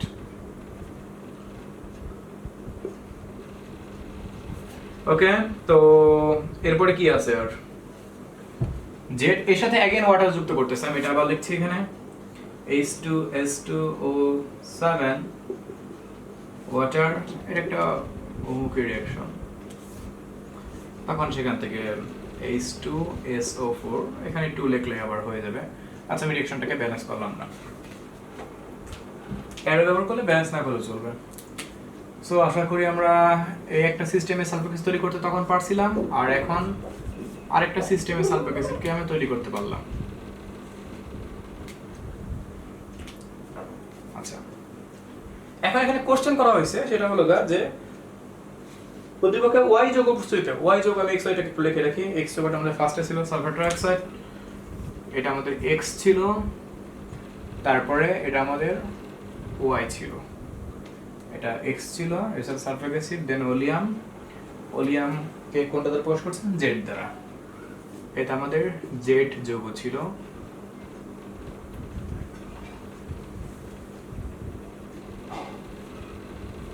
জেড এর সাথে এটা ব্যাখ্যা করে এখানে y উৎপন্ন করতে পারছিলাম। দেখো y আমরা দুই জায়গায় দুই ভাবে উৎপন্ন করতে পারছি। এক নম্বর বিক্রিয়ার মাধ্যমে প্রথমে সালফার থেকে অক্সিজেন বিক্রিয়া করার মাধ্যমে সালফার ডাইঅক্সাইড, দেন সেখান থেকে আমি সালফার ট্রাইঅক্সাইড, এন্ড ফাইনালি 2 নং বিক্রিয়ার মাধ্যমে ওই সালফার ট্রাইঅক্সাইডের উপস্থিতিকে আমরা যখন ওয়াটারের সাথে অ্যাড করব তখন সেখান থেকে সালফার উৎপন্ন হবে। এইটা হলো 2 নং বিক্রিয়ার মাধ্যমে উৎপন্ন সালফিউরিক অ্যাসিড গেল। এরপরে পুনরায় ওই x এর সাথে, তার মানে সালফার ট্রাইঅক্সাইডের সাথে সালফিউরিক অ্যাসিড বিক্রিয়া করানো হইতেছে। এই সালফিউরিক অ্যাসিডটা অ্যাকচুয়ালি একটু কি বলে এটাকে লঘু সালফিউরিক অ্যাসিড বিক্রিয়া করানো হচ্ছে, তখন সেখান থেকে উৎপন্ন করতেছে ওলিয়াম। এই ওলিয়াম থেকে পরবর্তীকালে পানি যুক্ত করার মাধ্যমে উৎপন্ন করতেছে সালফিউরিক অ্যাসিড। এখন প্রশ্ন হলো যে সালফিউরিক অ্যাসিড তো দুইবার উৎপন্ন করলাম, এক নম্বর বিক্রিয়ার মাধ্যমে x তো উৎপন্ন করছি, x তো লাগবেই, সালফার ট্রাইঅক্সাইড আমাদের লাগবেই, তুমি এমনি উৎপন্ন করো অমনি উৎপন্ন করো, কিন্তু সুবিধা কোনটা, 2 নং বিক্রিয়াটা বেশি সুবিধাজনক নাকি 3 নং বিক্রিয়াটা বেশি সুবিধাজনক? সবাই যে এই কথাটা বলবে ভাই 2 নং বিক্রিয়াটা সুবিধাজনক বেশি। কেন এই কথা বলবে? কারণ তারা মনে করতেছে এক বিক্রিয়ার মাধ্যমে শুধু পানি যুক্ত করলে হয়ে গেছে, তার মানে এটা মনে সুবিধাজনক বেশি। আর এখানে তো প্রথমে ওলিয়াম উৎপন্ন করতেছে, তার সাথে আবার পানি যুক্ত করার মাধ্যমে আবার উৎপন্ন করতেছে, একটু অসুবিধাজনক বেশি। আসলে বিক্রিয়া কত তাড়াতাড়ি উৎপন্ন করতেছে এর উপর ডিপেন্ড করে এটা সুবিধা বা অসুবিধা, ব্যাপারটা এরকমটা না। ব্যাপারটা হলো কোনটা তোমার বেশি লাভজনক এবং কোনটা থেকে তুমি কষ্ট সাধ্য ব্যাপার ছাড়া তুমি খুব সহজেই এটাকে উৎপন্ন করতে পারবে, এটা ডিপেন্ড করতেছে। বিক্রিয়া কত বড় বা কত ছোট সেটা বড় কথা না। ইন্ডাস্ট্রিতে তোমার বিক্রিয়া কিন্তু অ্যাকচুয়ালি বড় ছোট তুমি বুঝতে পারবে না যখন তুমি প্র্যাকটিক্যালি এটাকে উৎপন্ন করতে শুরু করবা। তো এখানে যেটা বলতে চাচ্ছিলাম সেটা হলো এখানে অ্যাকচুয়ালি 3 নং প্রসেসটা সুবিধাজনক বেশি। কেন তার ব্যাখ্যা দেই, তারপরে 2 নংটা অসুবিধাজনক কেন সেই ব্যাখ্যাটা দেই। প্রথম কারণ, আমি এইখান থেকে যে সালফিউরিক অ্যাসিড উৎপন্ন করতেছি, এই সালফিউরিক অ্যাসিডটা কিন্তু মোটামুটি পিওর না। তুমি বলতে পারো এটার মধ্যে তোমার ইমপিউরিটিস পরিমাণটা অনেক বেশি পরিমাণে থাকে। কিন্তু যদি এই ওলিয়াম উৎপন্ন করার মাধ্যমে তারপর যদি সেখান থেকে তুমি সালফিউরিক অ্যাসিড উৎপন্ন করো, মোটামুটি এই সালফিউরিক অ্যাসিডটা তুমি 100% এক্স্যাক্টলি না পাইলেও 99.98% মানে একদমই 100% এর কাছাকাছি পর্যন্ত পিওর তুমি এখান থেকে পাবা, যেটা কিন্তু তুমি এই পদ্ধতিতে কিন্তু উৎপন্ন করে পিওর কিন্তু পাচ্ছ না। এই তোমার একটা ল্যাকিংস থেকে যাচ্ছে যে কিভাবে করে তুমি পিওরটা উৎপন্ন করতে পারবে। কারণ তোমার কিন্তু যে কোনো কেমিক্যাল তুমি যখন উৎপন্ন করবে তখন তোমার আসলে পিওর উৎপন্ন করার টেন্ডেন্সি কাজ করতে হবে, না হলে তুমি যদি ইমপিউরিটিস পরিমাণ কোনো বেশি থাকে ওই কেমিক্যালটা কিন্তু বাজারে কিন্তু বিক্রি হবে না। সো তোমার ইন্ডাস্ট্রিতে তোমাকে অনেক বেশি লোকসানে পৌঁছাতে হবে। সো এই বিষয়টা খুব সাবধান, এই পদ্ধতি আমরা এই পিওর উৎপন্ন করতে পারি, এজন্য এটা অনেক বেশি স্ট্যান্ডার্ড। তাছাড়া আরেকটা ব্যাপার হলো যে 2 নং মেথডে যখন সালফিউরিক অ্যাসিড উৎপন্ন করা হয় তখন এমন একটা অবস্থা হয়ে যায় যে এই সালফিউরিক অ্যাসিডের মধ্যে জলীয় বাষ্প পরিমাণটা অনেক বেশি থাকে, অনেক বেশি থাকে। অতিরিক্ত পরিমাণে এই পানির অণুর পরিমাণটা বেশি থাকার কারণে দেখা যায় কি তোমার এইটাকে পুনরায় ঘনীকরণ করা পসিবল হয় না। অর্থাৎ যখন এখান থেকে তুমি সালফিউরিক অ্যাসিড উৎপন্ন করবে ব্যাপারটা খুবই কষ্টসাধ্য একটা ব্যাপার হয়ে যায়।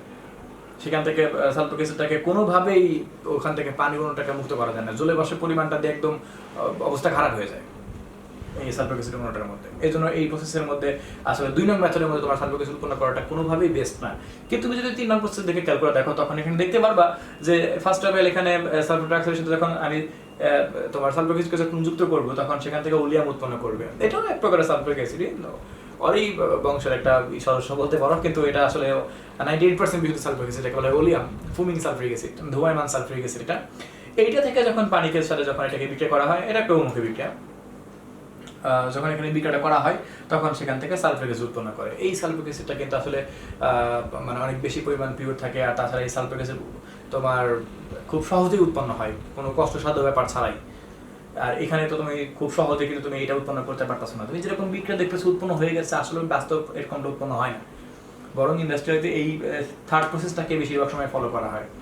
এই জন্য তোমাকে ব্যাখ্যা দিতে হবে যে এই কারণে আসলে মূলত 2 নং প্রসেসের থেকেও 3 নং প্রসেসটা বেস্ট। আশা করি মূলত ব্যাখ্যাটা লিখতে পারো। তাছাড়াও এই ব্যাখ্যাটা তোমরা বইয়ের মধ্যে মোটামুটি টুকটা ডিটেলস লেখাই আছে, খারাপ লেখা না, ভালোই লেখা আছে, কোনো সমস্যা নেই। তোমরা সেখান থেকে এটা চাইলেই করে নিতে পারবা। আশা করি তোমরা এই কনসেপ্টটাকে বুঝতে পারছো। তবে তোমাকে কিন্তু বিক্রিয়া করলেই হবে, চিত্র আঁকতে হবে এবং প্রত্যেকটি বিক্রিয়া সাপেক্ষে তোমাকে ডিটেলস লিখতে হবে, তাহলে এই কোশ্চেনটা সম্পূর্ণরূপে গোছানো হয়ে যাবে।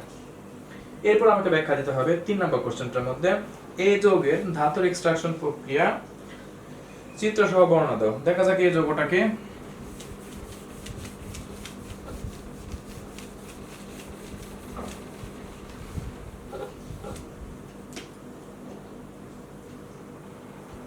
এখানে দেখতে পাচ্ছি একটা যৌগ লেড সালফাইড, যেটা হচ্ছে গ্যালানা, একটা অ্যারো চিহ্ন দিয়ে এখানে এ লেখা আছে। সো এই লেডটা দেখেই বুঝতে পারছো এটা কার নিষ্কাশন তোমাকে করতে হবে, লেড নিষ্কাশন করতে হবে, প্লাম্বাম যাকে বলা হয়। এই লেড নিষ্কাশন তোমাকে এখান থেকে করতে হবে। লেড নিষ্কাশনটাও তোমার সেটার মধ্যে সম্পূর্ণ পেয়ে যাবা। অবশ্যই এখানে একটা বড় চিত্র আছে, অনেক কিছু দেখে কঠিন লাগতে পারে, ভাই এত কঠিন চিত্র পড়বো না, কিন্তু পরীক্ষার মধ্যে কিন্তু আসতে পারে। এই জন্য আসলে তোমার এই লেড নিষ্কাশনটাকে তোমার কিন্তু পড়ে রাখাটা উচিত। আসলে ব্যাপারটা বুঝতে পারছো, সেখানে শীত থেকে সম্পূর্ণটা করে ফেলবা এবং চিত্রটা লিখে বিক্রিয়াগুলো লিখে সবগুলো কমপ্লিট করবা। এবার আমরা আসবো 3-এর বি নাম্বারটার মধ্যে, বি যৌগের প্রকৃতি, ধর্ম, বিক্রিয়া সহ ব্যাখ্যা করো। দেখা যাক বি আবার কি। Ammonium chloride plus calcium oxide নিশাদল এন্ড চুনকে বিক্রিয়া করতে দেওয়া হয়েছে। ওকে, লেখা আছে B plus calcium chloride plus H2O। B কে হতে পারে? অবশ্যই এখানে একটু চিন্তা করে দেখো, অ্যামোনিয়াম ক্লোরাইড থেকে ভাঙলে কিন্তু কি পাওয়া যায়? Ammonia plus hydrochloric acid, correct? আবার এটাকে যুক্ত করলে কিন্তু অ্যামোনিয়াম ক্লোরাইড পাওয়া যায়। তো এই অংশটার সাথে এই ক্যালসিয়াম অক্সাইডের মধ্যে একটা কানেকশন আছে। কিরকম কানেকশন আছে? ক্যালসিয়াম অংশটা ক্লোরিন অংশকে অ্যাটাক করতেছে, দেখতেই পাচ্ছ ক্যালসিয়াম ক্লোরাইড প্রোডাক্ট একটা আছে। আর তাছাড়া এই যে হাইড্রোজেনটা আছে, এই হাইড্রোজেনটা কিন্তু অক্সিজেনকে নেওয়ার মাধ্যমে কিন্তু H2O কিন্তু ওয়াটার উৎপন্ন করতে সক্ষম হচ্ছে, এটা এখানে আছে। সো নাইকে NH3 অ্যামোনিয়া, তার মানে অবশ্যই এখানে বি যৌগটা করতে হবে অ্যামোনিয়া। একটু মাথা খাটিয়ে তোমাকে বুঝে নিতে হবে যে বি যৌগটা কি আসলে। ওকে, গেল। এখানে বি যৌগের প্রকৃতি, ধর্ম কিছু ডিটেইলস আলোচনা করলে, অ্যামোনিয়া সম্পর্কে কিছু আলোচনা করলে তোমাদের এটা হয়ে যাবে। তো আমরা এখন শুধুমাত্র অ্যামোনিয়া সম্পর্কে কিছু আলোচনা করা যাবে। অ্যামোনিয়া সম্পর্কে অনেক কিছু আলোচনা করা যেতে পারে। আমি প্রথমে একটা ব্যাখ্যা দিব যে অ্যামোনিয়াকে ক্ষারধর্মী কেন বলা হয়, কারণ এটা একটা ধর্ম প্রকৃতির মধ্যে কনসেপ্টের মধ্যে এটা কানেক্টেড। সো দেখা যাক এটা একটা ব্যাখ্যা অ্যামোনিয়া সম্পর্কে। অ্যামোনিয়া সম্পর্কে কিছু তোমাকে ডিটেইলস লিখতে হবে। এই অ্যামোনিয়ার সাথে যখন হাইড্রোক্লোরিক অ্যাসিডকে যুক্ত করানো হয় তখন সেখান থেকে কি উৎপন্ন করে চিন্তা করে দেখো, যাতে এটাকে বুঝতেই পারলে অ্যামোনিয়াম ক্লোরাইড। ওকে, এই যৌগটাকে যদি আয়নিত করো বা এটার আমাদের অ্যাকোয়া সলিউশনে নিয়ে আসো, তাহলে এটা আয়নগুলোকে তুমি বুঝতে পারবে এখানে কোন কোন আয়ন বিদ্যমান। সো এটাকে আয়োনাইজেশন করলে তুমি সেখান থেকে দুই রকমের আয়ন পাবা, অ্যামোনিয়াম প্লাস অ্যান্ড ক্লোরাইড আয়ন পাবা। অ্যামোনিয়াম আয়ন অ্যান্ড ক্লোরাইড আয়ন, তুমি এই দুই রকমের আয়ন পাবা। সো সেই দিক থেকে চিন্তা করতে গেলে এখানে ঘটনাটা তাহলে কি ঘটলো, এখানে ঘটনাটা কি ঘটলো, NH3 এরকম হইতো ব্যাপারটা। নাইট্রোজেনের এক জোড়া মুক্ত ইলেকট্রন আছে প্লাস H বন্ড Cl, এরকমটা না? ক্লোরিনের ইলেকট্রন কয়টা মনে আছে না তোমাদের? 7টা। এই একটা 7টা, আর হাইড্রোজেনের কয়টা? একটা। এরপর তারা একটা কম্পাউন্ড তৈরি করে। এখন এখানে ঘটনাটা কি, যে এখান থেকে নাইট্রোজেনের এক জোড়া মুক্ত ইলেকট্রন থাকার কারণে তোমাদের কয়েকদিন আগে কিন্তু আমি একটা বন্ড ব্যাখ্যা দিয়েছিলাম, তোমাদের হয়তো মনে আছে, কোঅর্ডিনেট কোভ্যালেন্ট বন্ড, যেটাকে বলা হয় সন্নিবেশ বন্ধন। সেখানে তোমরা দেখতে পারছিলা যে H প্লাস আয়নটা এখানে চলে আসে, এখানে ঠিক সেটাই ঘটবে। এখান থেকে একটা H প্লাস যখন এখানে এসে চলে আসবে, H প্লাস আসা মানে কি, হাইড্রোজেন কিন্তু কোনো ইলেকট্রন নিচ্ছে না। আর H প্লাস বলা হয় কাকে? প্রোটনকে। তোমরা হয়তো জানো যে প্রোটনকে P অথবা H প্লাস দ্বারা প্রকাশ করা হয়। H প্লাস দ্বারা প্রোটনকে কেন প্রকাশ করা হয়? কিছু কারণ আছে এর পিছনে। কি কারণ? একটা ব্যাখ্যা দিতে গেলে অনেক কিছু চলে আসে। হাইড্রোজেন, একটু মনোযোগ দিয়ে তাকায় দেখো, এর নিউক্লিয়াসে প্রোটন কয়টা? একটা। আর তাছাড়া আবার কক্ষপথে ইলেকট্রন কয়টা? একটা। তার মানে প্রোটন একটা, নিউট্রন একটা। এটাই তো হাইড্রোজেন সিস্টেমটা, তাই না? আর হাইড্রোজেনে কিন্তু কোনো এর ইলেকট্রন একটা, প্রোটন একটা। হাইড্রোজেনে কিন্তু কোনো এখানে কোনো নিউট্রন নাই। হাইড্রোজেনে এখানে কোনো নিউট্রন আছে? তোমরা জানো যে যদি এই পারমাণবিক ভর থেকে পারমাণবিক সংখ্যা বাদ দেওয়া যায় তাহলে কি থাকে? প্রোটন সংখ্যা মানে পারমাণবিক সংখ্যা, নিউট্রন সংখ্যা। তাহলে এখানে যখন তুমি বিয়োগ করবা n সমান a মাইনাস p, সো তুমি যখন 1 থেকে 1 বিয়োগ করবা তখন কত পাওয়া যাবে? 0। তাহলে কি নাইট্রোজেনের কোনো নিউট্রন সংখ্যা রয়েছে? নাইট্রোজেনের কোনো নিউট্রন সংখ্যা নাই। তার মানে নাইট্রোজেনের প্রোটন একটা, নিউট্রন একটা। যখন প্রোটন একটা, ইলেকট্রন একটা, যখন একটা ইলেকট্রন হাইড্রোজেন থেকে সরায় ফেলানো যায়, এই একটা ইলেকট্রনকে যখন তুমি সরায় ফেলবা তখন কিন্তু হাইড্রোজেনে কোনো ইলেকট্রন থাকবে না, তখন হাইড্রোজেনে কি বিদ্যমান থাকবে? প্রোটন। এই জন্যই ওটাকে H প্লাস বলা হয়, অর্থাৎ H প্লাস কে প্রোটন দ্বারা প্রকাশ করা হয়। আর যখন ইলেকট্রনটা সরায় ফেলা হয় তখন শুধুমাত্র এক ইলেকট্রনটা কমে যাওয়ার কারণে প্লাস হবে, আর যদি ইলেকট্রন সে নিত তাহলে কি হতো? মাইনাস হতো। তো এখান থেকে যখন আমি H প্লাস নিব তখন এখানে কোনো ইলেকট্রনই মূলত যাচ্ছে না, এই ইলেকট্রনটা কিন্তু ক্লোরিনে থেকে গেছে। আর ক্লোরিনের ইলেকট্রনটা কি করলো? তার নিজে দেখে টেনে নিল। এই জন্য ক্লোরিন কিন্তু মাইনাস হয়ে যাবে, কারণ ক্লোরিন একটা ইলেকট্রন এখানে কি করছে? গ্রহণ করছে। এই জন্য তুমি দেখতে পাচ্ছ যখন আমি এটাকে একটু কমপ্লিট করব, যখন এখানে H প্লাস চলে আসবে, একটা H প্লাস এখানে সরে আসতেছে, তাহলে NH3, এই দেখো আমি সেদিন দেখাইছিলাম, NH3 এর সাথে যখন একটা H প্লাস যুক্ত হবে তখন সেখান থেকে পাওয়া যাবে NH4 প্লাস। ওকে, প্লাস আর যেহেতু ক্লোরিন এই ইলেকট্রনটা, এই তো ক্লোরিনে আছে, কিন্তু এই পাশে যে ইলেকট্রনটা আছে হাইড্রোজেনে যেটা ছিল, সেই ইলেকট্রনটা কিন্তু ক্লোরিন কিন্তু তার নিজের দিকে টেনে নিছে। এই জন্য ক্লোরিনটা এখানে মাইনাস আয়নে পরিণত হয়েছে, যেটা তোমরা এখানে দেখতে পারছো। আমি একটু ভেঙে দেখালাম কি ঘটনাটা ঘটছে। আচ্ছা, এখন এখানে কথা হচ্ছে যে আমরা ছিলাম অ্যামোনিয়াকে ক্ষারধর্মী কেন বলা হয় সেখানে।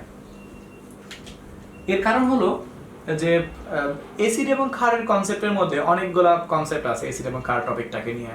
তোমাদের আমি এর আগে একদিন বলছিলাম, তার মধ্যে একটা টপিকের নাম তোমরা হয়তো শুনছো যে আর্হেনিয়াস কনসেপ্ট। আর্হেনিয়াস কথা অনুসারে তোমরা জানো যে H প্লাস যদি কোনো যৌগকে জলীয় দ্রবণে এসে H প্লাস আয়ন দেয় তাহলে সেটাকে অ্যাসিড, আর OH মাইনাস আয়ন দেয় তাহলে সে ক্ষার। আরেকটা আরো কিছু ব্যাখ্যা আছে, তোমরা ইন্টারনেটে জানতে পারবা। একটা টপিকের নাম হলো ব্রনস্টেড লৌরি কনসেপ্ট, এরপর একটা টপিকের নাম হলো লুইস কনসেপ্ট। এই তিনটা টপিকে অ্যাসিড এবং ক্ষারের ব্যাখ্যাতে ব্যবহার করা হয়। অর্থাৎ এই তিনটা টপিকের মতে তিনটা টপিক কারেক্ট, আবার একজন আরেকজনের ব্যাখ্যার কাছে তেমন কারেক্ট না। ব্যাপারটা খুব হাস্যকর, তোমরা পরে বুঝতে পারবে কিভাবে করে অ্যাসিড এবং ক্ষারের এত ব্যাখ্যা চলে আসে। সারা জীবন শুনলাম H প্লাস OH মাইনাস থাকলে অ্যাসিড ক্ষার বোঝা যায়, তিনটা থেকে শিখলাম H প্লাস OH মাইনাস না থাকলেও অ্যাসিড ক্ষার বোঝা যায়।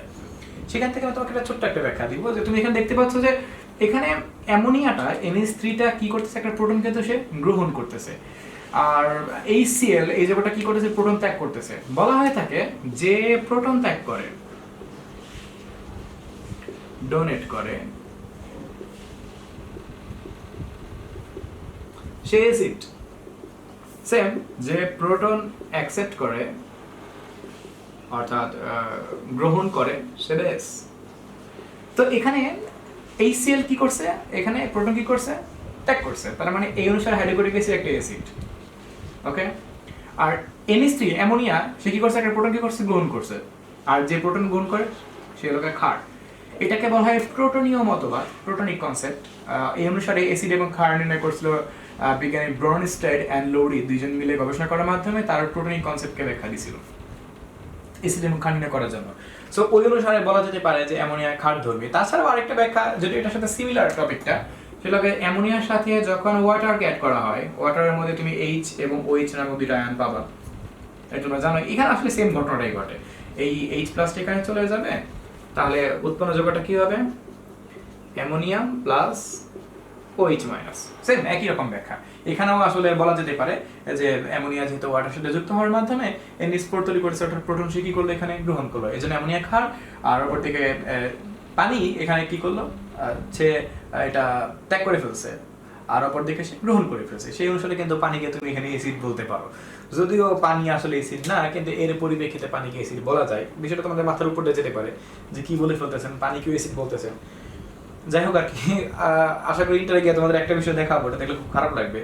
সালফিউরিক অ্যাসিড একটা অ্যাসিড, কিন্তু এমনও অনেক সময় দেখা যায় যে সালফিউরিক অ্যাসিড ক্ষারের ভূমিকা পালন করে।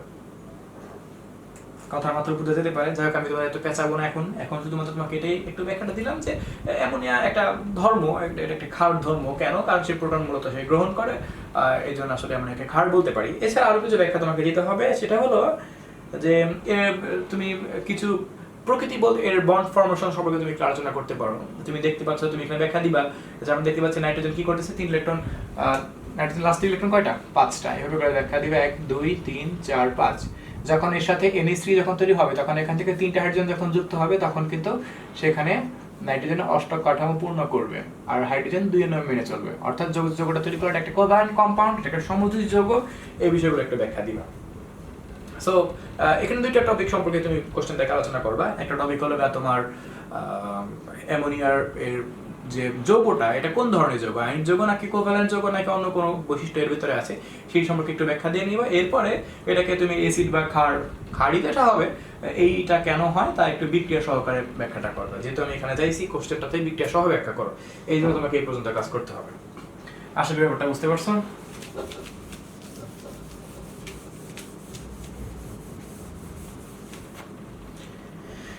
এরপরে 4 নম্বর কোশ্চেনটা আমাদের বলা হয়েছে 1 নং থেকে কিভাবে ব্লিস্টার কভার তৈরি করা যায়, তা তোমরা শীটের মধ্যে পাবা। 2 নং থেকে কিভাবে মূল ধাতু নিষ্কাশন করা যায়, হেমাটাইট মানে আয়রন নিষ্কাশন এখানে বোঝাচ্ছে। সো তুমি 4 এর B নম্বর কোশ্চেনটাতে তুমি এখান থেকে আয়রন এক্সট্রাকশন করবা। এরপর 4 এর C নম্বর কোশ্চেনটার মধ্যে এখানে দেওয়া আছে ডাউ পদ্ধতিতে 3 নং থেকে সোডিয়াম পৃথককরণ করো। সো এটা তোমরা শীটের মধ্যে পাবা। সো 4 নম্বর সম্পূর্ণরূপে শীটের মধ্যে পাবা, কোনো রকম কোনো প্যাচ নাই, উদ্দীপকের মধ্যেও কোনো প্যাচ নাই। কপার পাইরাইটস, কারাক্রিট, কপার এক্সট্রাকশন করতে হবে তোমাকে। আর এখানে স্পেসিফিক্যালি এখানে ব্লিস্টার কপারটা আছে, তার মানে তোমাকে ব্লিস্টার কপার উৎপন্ন করতে হবে। আর এরপর দেখতে পাচ্ছি হেমাটাইট, এটা কারাক্রিক, আয়রন আক্রিক। এরপর দেখা যাচ্ছে সল্ট, সোডিয়াম ক্লোরাইড, এটা এখান থেকে কোনটা পাওয়া যাবে, সোডিয়াম পাওয়া যাবে। সো আশা করি 4 নাম্বারটা তোমরা সম্পূর্ণ শীট থেকে পড়ে নিতে পারবা। ওকে, এবার আমরা চলে আসবো 5 নাম্বারটাতে। এ লেখা আছে যা অক্সিজেনের সাথে বিক্রিয়া করে 2টি অক্সাইড গঠন করে। খনি থেকে এ মৌলের নিষ্কাশন পদ্ধতি বর্ণনা করো। দেখা যাক আগে এ কে, তারপরে বুঝতে পারবো খনি থেকে এ কে উৎপন্ন করা আসলেই সম্ভব কিনা।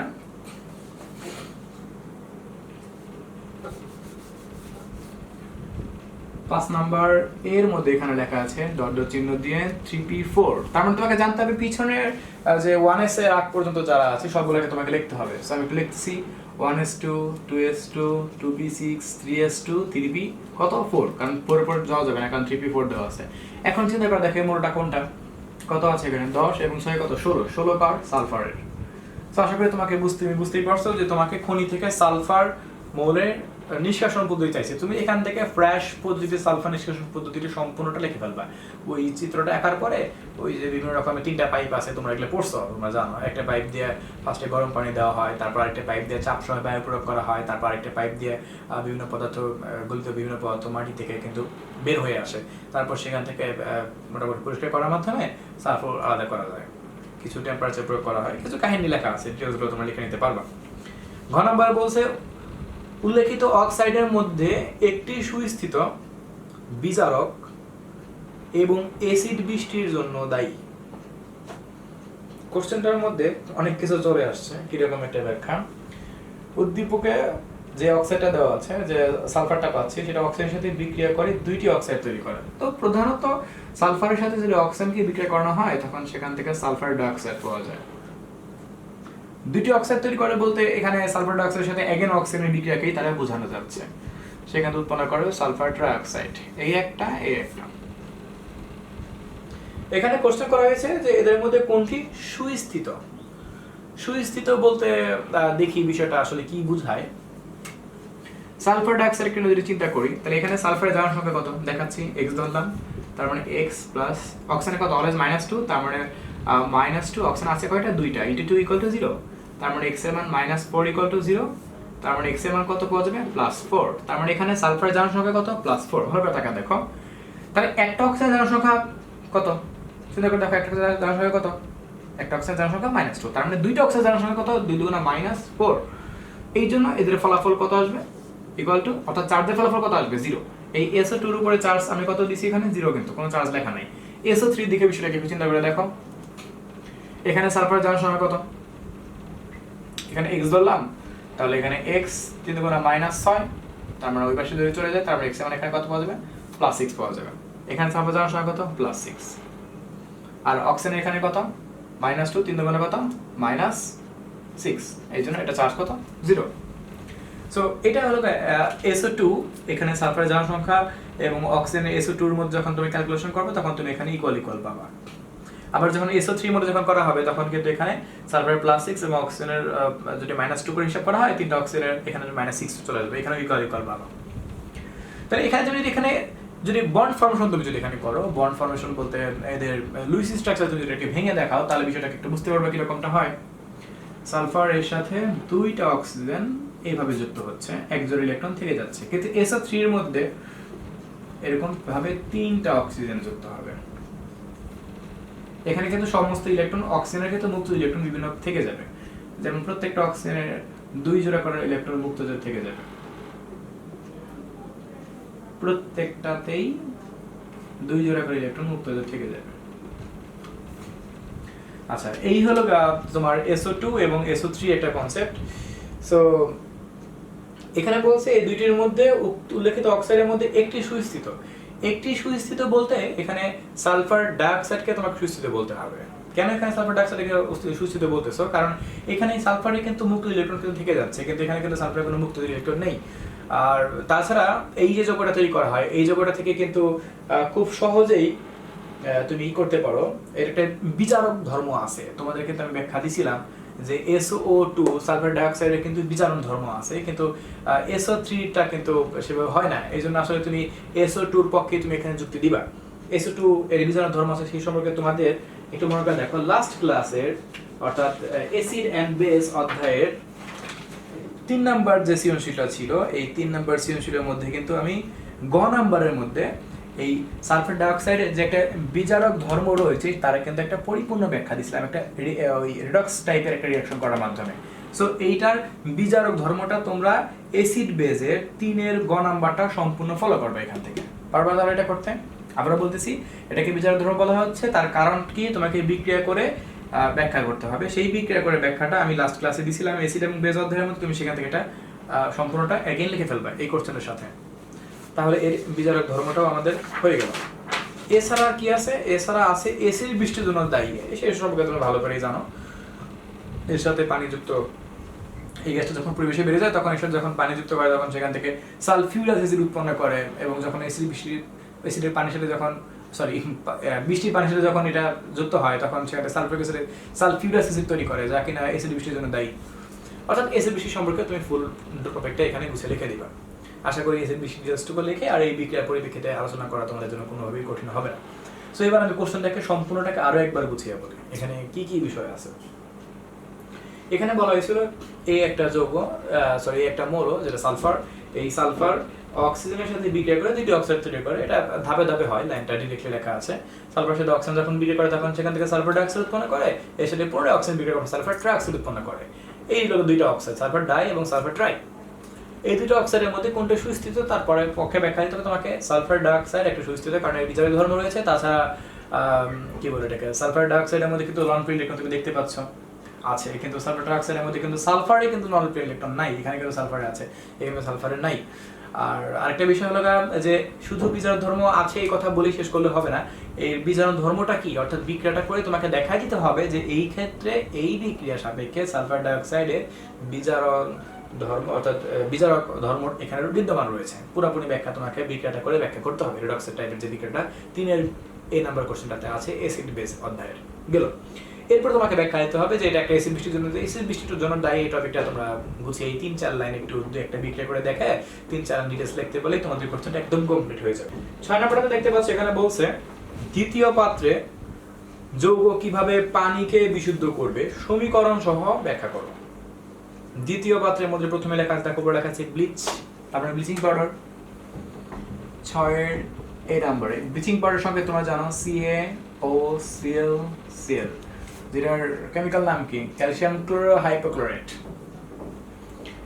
তো এটাকে যখন ফার্স্টে পানিকে দ্রবীভূত করা হয়, যখন পানির সাথে যখন এটাকে বিক্রিয়া করানো হয় তখন সেখান থেকে কিছু যৌগ উৎপন্ন করে, calcium chloride plus HClO, hypochlorous acid. এর নাম তো তোমরা শুনছোই। এবার তোমাদের ব্লিচিং পাউডার কিভাবে জীবাণু মুক্ত করে বা জীবাণু ধ্বংস করে তা কিন্তু তোমাদের 12 নম্বর অধ্যায়ে কিন্তু পড়ানো হয়েছিল। সো তখন কিন্তু এই টপিকটার সম্পর্কে তোমাদের ধারণা থাকাটা মনে হয় তোমাদের আছে। তারপর আমি একটু ব্যাখ্যা দিচ্ছি। সো ফার্স্ট অফ অল এখানে বিক্রিয়াটা করলাম, উৎপন্ন করলো calcium chloride plus hypochlorous acid, HClO। পরবর্তীকালে এই হাইপোক্লোরাস অ্যাসিডটা ভেঙে গিয়ে হাইড্রোক্লোরিক অ্যাসিড অ্যান্ড জাইমান অক্সিজেন উৎপন্ন করে, তা তোমরা খুব ভালো করে জানো। আর এই জাইমান অক্সিজেনটাই মূলত যে কাজটা করে, জীবাণু যেটা থাকে এই জীবাণুকে সম্পূর্ণরূপে কিন্তু মেরে ফেলে। কথা বুঝতে পারছো? যেটাকে বলা যায় যে তোমার জীবিত জীবাণুকে সম্পূর্ণরূপে মৃত করে ফেলে বা একদম মেরে ফেলে। তো এই একটা সিস্টেম যে কিভাবে করে ব্লিচিং পাউডার থেকে ফার্স্ট আমরা দেখলাম এটাকে পানিকে দ্রবীভূত করা হলে সেখান থেকে calcium chloride plus hypochlorous acid উৎপন্ন করে, হাইপোক্লোরাস অ্যাসিড পরবর্তীকালে ভেঙে হাইড্রোক্লোরিক অ্যাসিড জাইমান অক্সাইড উৎপন্ন করে, সেই জাইমান অক্সাইডটা মূলত জীবাণুগুলোকে সম্পূর্ণরূপে ধ্বংস করে ফেলে। সো এটা হলো ডিটেইলসগুলো তোমরা একটু লিখে ফেলবা, যেগুলো তোমাদের আমি 12 নম্বর অধ্যায়ে লিখে ফেলছিলাম। 12 নম্বর অধ্যায়ের জন্য একটা স্পেসিফিক শীট তোমাদের দেওয়া আছে, তোমরা সেখান থেকে ডিটেইলসগুলো লিখে নিতে চাইলে লিখে নিতে পারো। সো আশা করি আমরা 6 এর এই নাম্বারটা কমপ্লিট। আমাদের 6 এর বি নাম্বারটা কি বলছে, প্রথম ধাতুর নিষ্কাশন পদ্ধতি চিত্রসহ ব্যাখ্যা করো। প্রথম ধাতুটা উদ্দীপকের মধ্যে দেখতে পাচ্ছি এখানে আয়রন লেখা আছে, আয়রন ওর, ORE ওর, মানে আয়রনের আকরিক দেওয়া আছে প্রথম পাত্রের মধ্যে।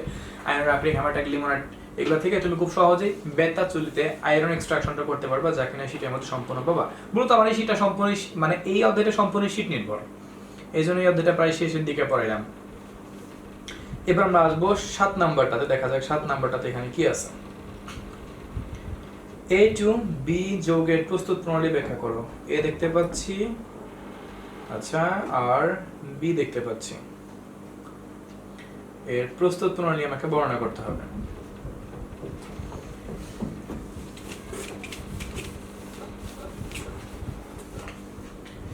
দেখা যাক এখানে আসলে মূলত কি কি বিষয় দেওয়া আছে। জিঙ্ক প্লাস এ, জিঙ্ক এ, এরপর লেখা আছে 2 নং বিটাটার কথা।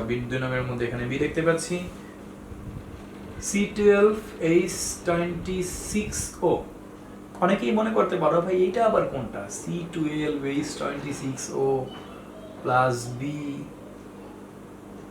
তারপর আবার এই পাশে লেখা আছে C প্লাস ওয়াটার, এটা কি হতে পারে?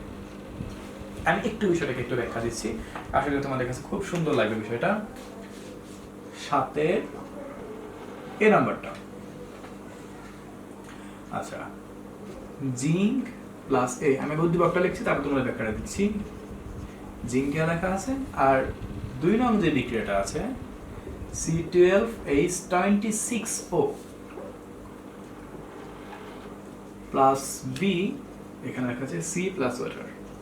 একটা নোট আমার পাশে লেখা দিছে, এ রাবার ভলকানাইজিং শিল্পে ব্যবহার করা হয়। এখন চিন্তা হলো এ যেহেতু রাবার ভলকানাইজিং হিসেবে ব্যবহার করা হয়, তার মানে এ তাহলে কি হতে পারে? অবশ্যই এ সালফার। এই হলো আমাদের সালফার, যা আমাদের অ্যাকচুয়ালি এই যৌগ ছিল। উৎপন্ন করবে কোনটা এখান থেকে? Zinc sulphide. আর এই যৌগটা কি এখন কোশ্চেন, এটা এত বড় সংকেত, তোমাদের এর থেকে বহুত বড় সংকেত আমি শিখেছি। এটাকে আমি একটু চিন্তা করে দেখি এটা কি হতে পারে। এটাকে আমি একটু ভেঙে লিখতে পারি, যদিও এটার আইসোমার বিদ্যমান, তারপর আমি ওই আইসোমারের মধ্যে যাব না, আমি এটাকে সিম্পলি তোমাদের একটু ভেঙে দেখাবো। C12H25, তার মানে আমি 26 লিখি না, 25 লিখলাম। একটা হাইড্রোজেন আমাদের এখনো আছে, বন্ড ওইস। এবার আশা করি বুঝতে পারছো না? এই দেখো 25টা একটা হাইড্রোজেন কয়টা? 26টা আরেকটা অক্সিজেন। তাহলে এই যৌগটার নাম কি? 12 কার্বন বিশিষ্ট অ্যালকোহল, যার নাম কি? ডোডেকানল। এটা আরেকটা নাম হলো কি? লড়াইল অ্যালকোহল বা ডোডেকানল। আচ্ছা, এই যৌগটার সাথে এরপর এখানে লেখা আছে বি, বিক্রিয়া করে সি প্লাস ওয়াটার। তাহলে আমরা এটা আপাতত বুঝতে পারছি। এখন কথা হচ্ছে বিটা কে হতে পারে?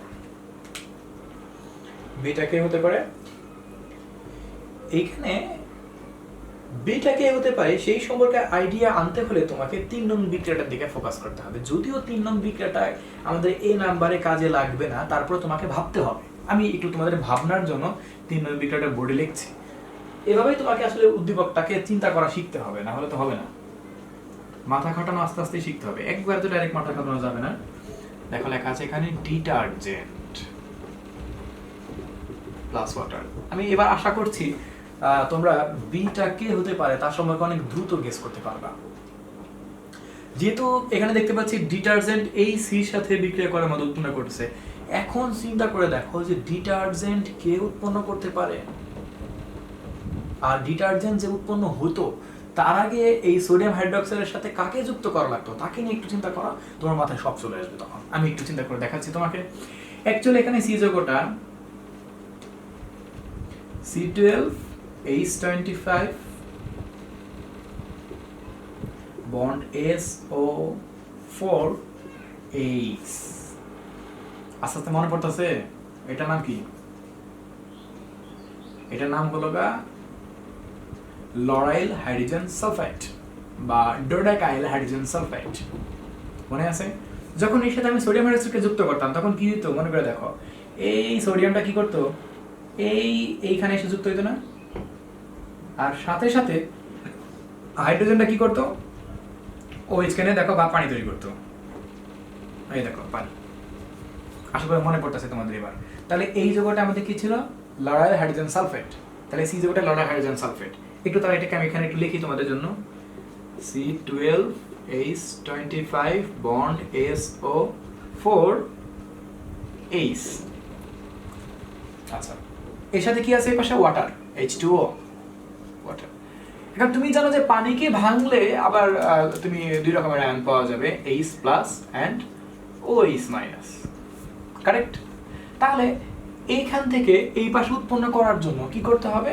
এই HSO4 অংশটা কি করবে? এই H+ অংশটার সাথে যুক্ত হয়ে কি উৎপন্ন করবে? H2SO4। আর বাদ বাকি এই যে OH- অংশটা ছিল তা কিন্তু এই যে এখানে একটা লাস্টে যে কার্বনটা থাকে ওইখানে এসে যুক্ত হচ্ছে। আমি জাস্ট খালি প্লেসমেন্টটাকে দেখাচ্ছি। এই অংশটা আমাদের এসে এখানে যুক্ত হবে। তার মানে এই HSO4 এর সাথে যখন H+ যুক্ত হবে তখন সেখান থেকে তুমি পাবা H2SO4। আর এটা C12H25 bond OH, C12H25 bond OH তো আমাদের এই পাশে আছেই। তাহলে এইবার চিন্তা করে দেখো বিটাকে, সালফিউরিক অ্যাসিড, H2SO4। ভাই কতটা প্যাস? আসলে প্যাস না, আমি একটু ভেঙে দেখালাম যদি তোমার কাছে অনেক বেশি কিছু মনে হইতে পারে, তবে বিষয়টা খুব সিম্পল।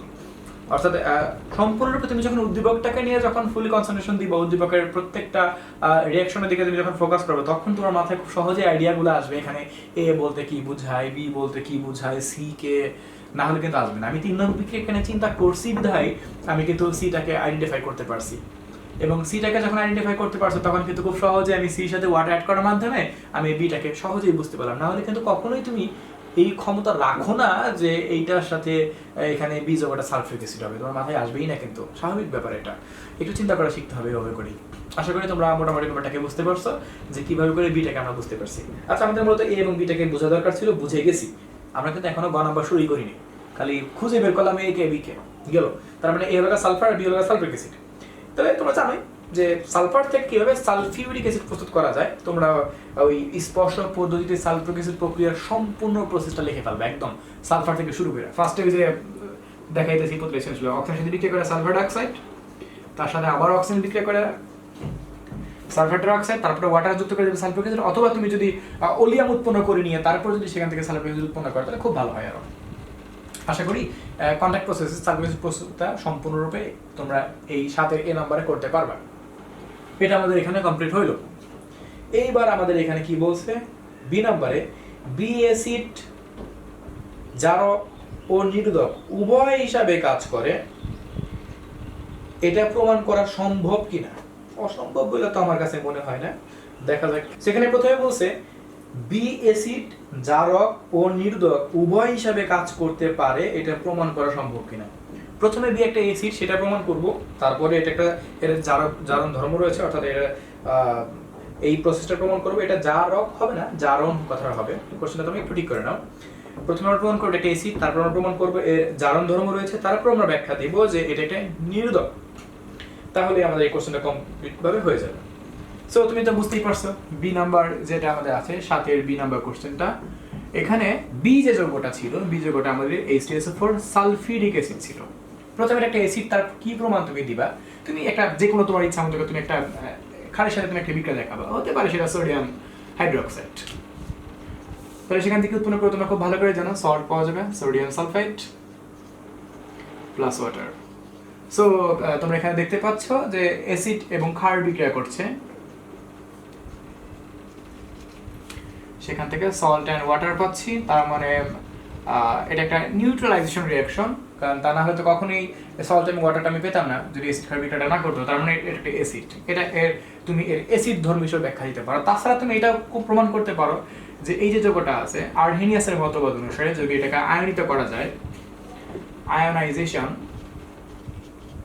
তখন সেখান থেকে 2H plus and SO4 2 minus ion পাওয়া যায়।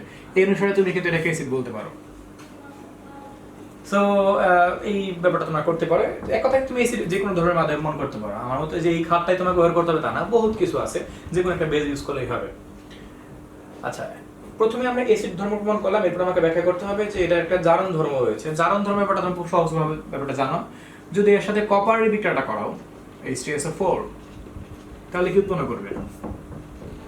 আমার তো মনে হয় কিছু উৎপন্ন করবে না, নো রিঅ্যাকশন। মনে করে দেখো, শিখেছিলাম সক্রিয়তার সিরিজে হাইড্রোজেন এর নিচে কপার অবস্থান করছে, বিধায় কপার হাইড্রোজেনকে অপসারণ করে সালফেট মূলকের সাথে যুক্ত হতে পারে না। তবে এই সালফিউরিক অ্যাসিডটা যদি গাঢ় হয়ে থাকে, লঘু না হয়ে, আমি এখানে যেটা ব্যবহার করছিলাম সেটা কিন্তু লঘু ছিল।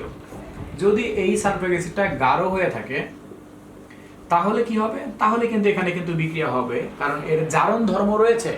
গাঢ় অ্যাসিডের মধ্যে কিন্তু পানির পরিমাণটা কিন্তু খুবই কম থাকে, আর লঘু অ্যাসিডের মধ্যে কিন্তু পানির পরিমাণ বেশি থাকে, তো তোমরা আগেই জানো। তাহলে এখানে যখন বিক্রিয়াটা করবা তখন সেখান থেকে কপার সালফেট প্লাস পানি প্লাস সালফার ডাইঅক্সাইড পাওয়া যাবে। আশা করি ব্যাপারটা বুঝতে পারছো। যে তবে খুব সাবধান, সেটা খেয়াল রাখবা যে লঘু অ্যাসিড কিন্তু বিক্রিয়া করবে না, তাহলে তোমরা বিক্রিয়া করে ফেলাইও না। গাঢ় অ্যাসিডটাই কেবলমাত্র করবে, কারণ গাঢ় অ্যাসিডে জারণ ধর্ম রয়েছে, যেমন অক্সিজেন উৎপন্ন করার ক্ষমতা রাখে, তোমরা ভালো করে জানো। যাই হোক আর কি, তো এই আমাদের অ্যাসিড ব্যাখ্যা হলো, এর জারণ ধর্ম হইল। এটা আমাদের অ্যাসিড ব্যাখ্যা ছিল। অ্যাসিড কেন, এই পর্যন্ত অ্যাসিড কেন এটার ব্যাখ্যা ছিল, আর এটা হলো জারণ ধর্ম ব্যাখ্যা। এরপরে আমাকে ব্যাখ্যা করতে হবে একটা নিরোধক। নিরোধক সম্পর্কে ব্যাখ্যা তোমাকে আমি 1 নাম্বার সিরিজের মধ্যে দিয়ে আসছি। তুমি যে কাজটা করতে পারো, এই সালফিউরিক অ্যাসিডের সাথে তুমি চিনি যুক্ত করতে পারো,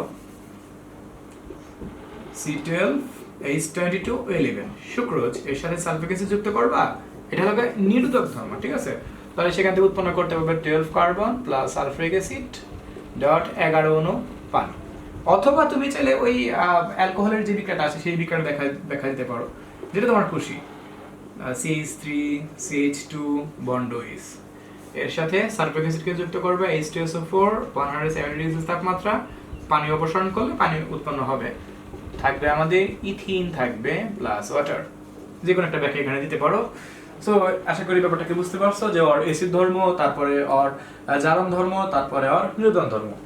সো এখন আমরা সুনিশ্চিত বলতেই পারি যে হ্যাঁ বীজ ও ভুট্টার মধ্যে এই সকল ধর্মই প্রমাণ করা সম্ভব। সেখানে 8 নম্বরে বলছে উল্লেখিত বিক্রিয়ার ধাতুটির নিষ্কাশন পদ্ধতি বর্ণনা দাও। বিক্রিয়াটা দেখা যাক কি আছে। ক্যালসিয়াম প্লাস সালফিউরিক অ্যাসিড উৎপন্ন করছে ক্যালসিয়াম সালফেট প্লাস হাইড্রোজেন। তার মানে ক্যালসিয়াম এক্সট্রাকশন তারা চাইছে। এখন সম্পূর্ণ শীট খুঁজেও তুমি ক্যালসিয়াম এক্সট্রাকশন কোথাও খুঁজে পাবা না। তাহলে ভাই ক্যালসিয়াম এক্সট্রাকশন কিভাবে করে করব? ক্যালসিয়ামটাকে মূলত তড়িৎ বিশ্লেষণের সাহায্যে এটাকে বিশ্লেষণ করা হয়। আর এই ক্যালসিয়াম এক্সট্রাকশনটা তোমাদের এসি অর্থাৎ কেমিস্ট্রি অ্যান্ড এনার্জি যে অধ্যায়টা আছে 8ম অধ্যায়, আমি লিখে দিচ্ছি রেফারেন্সটা কোথায় আছে।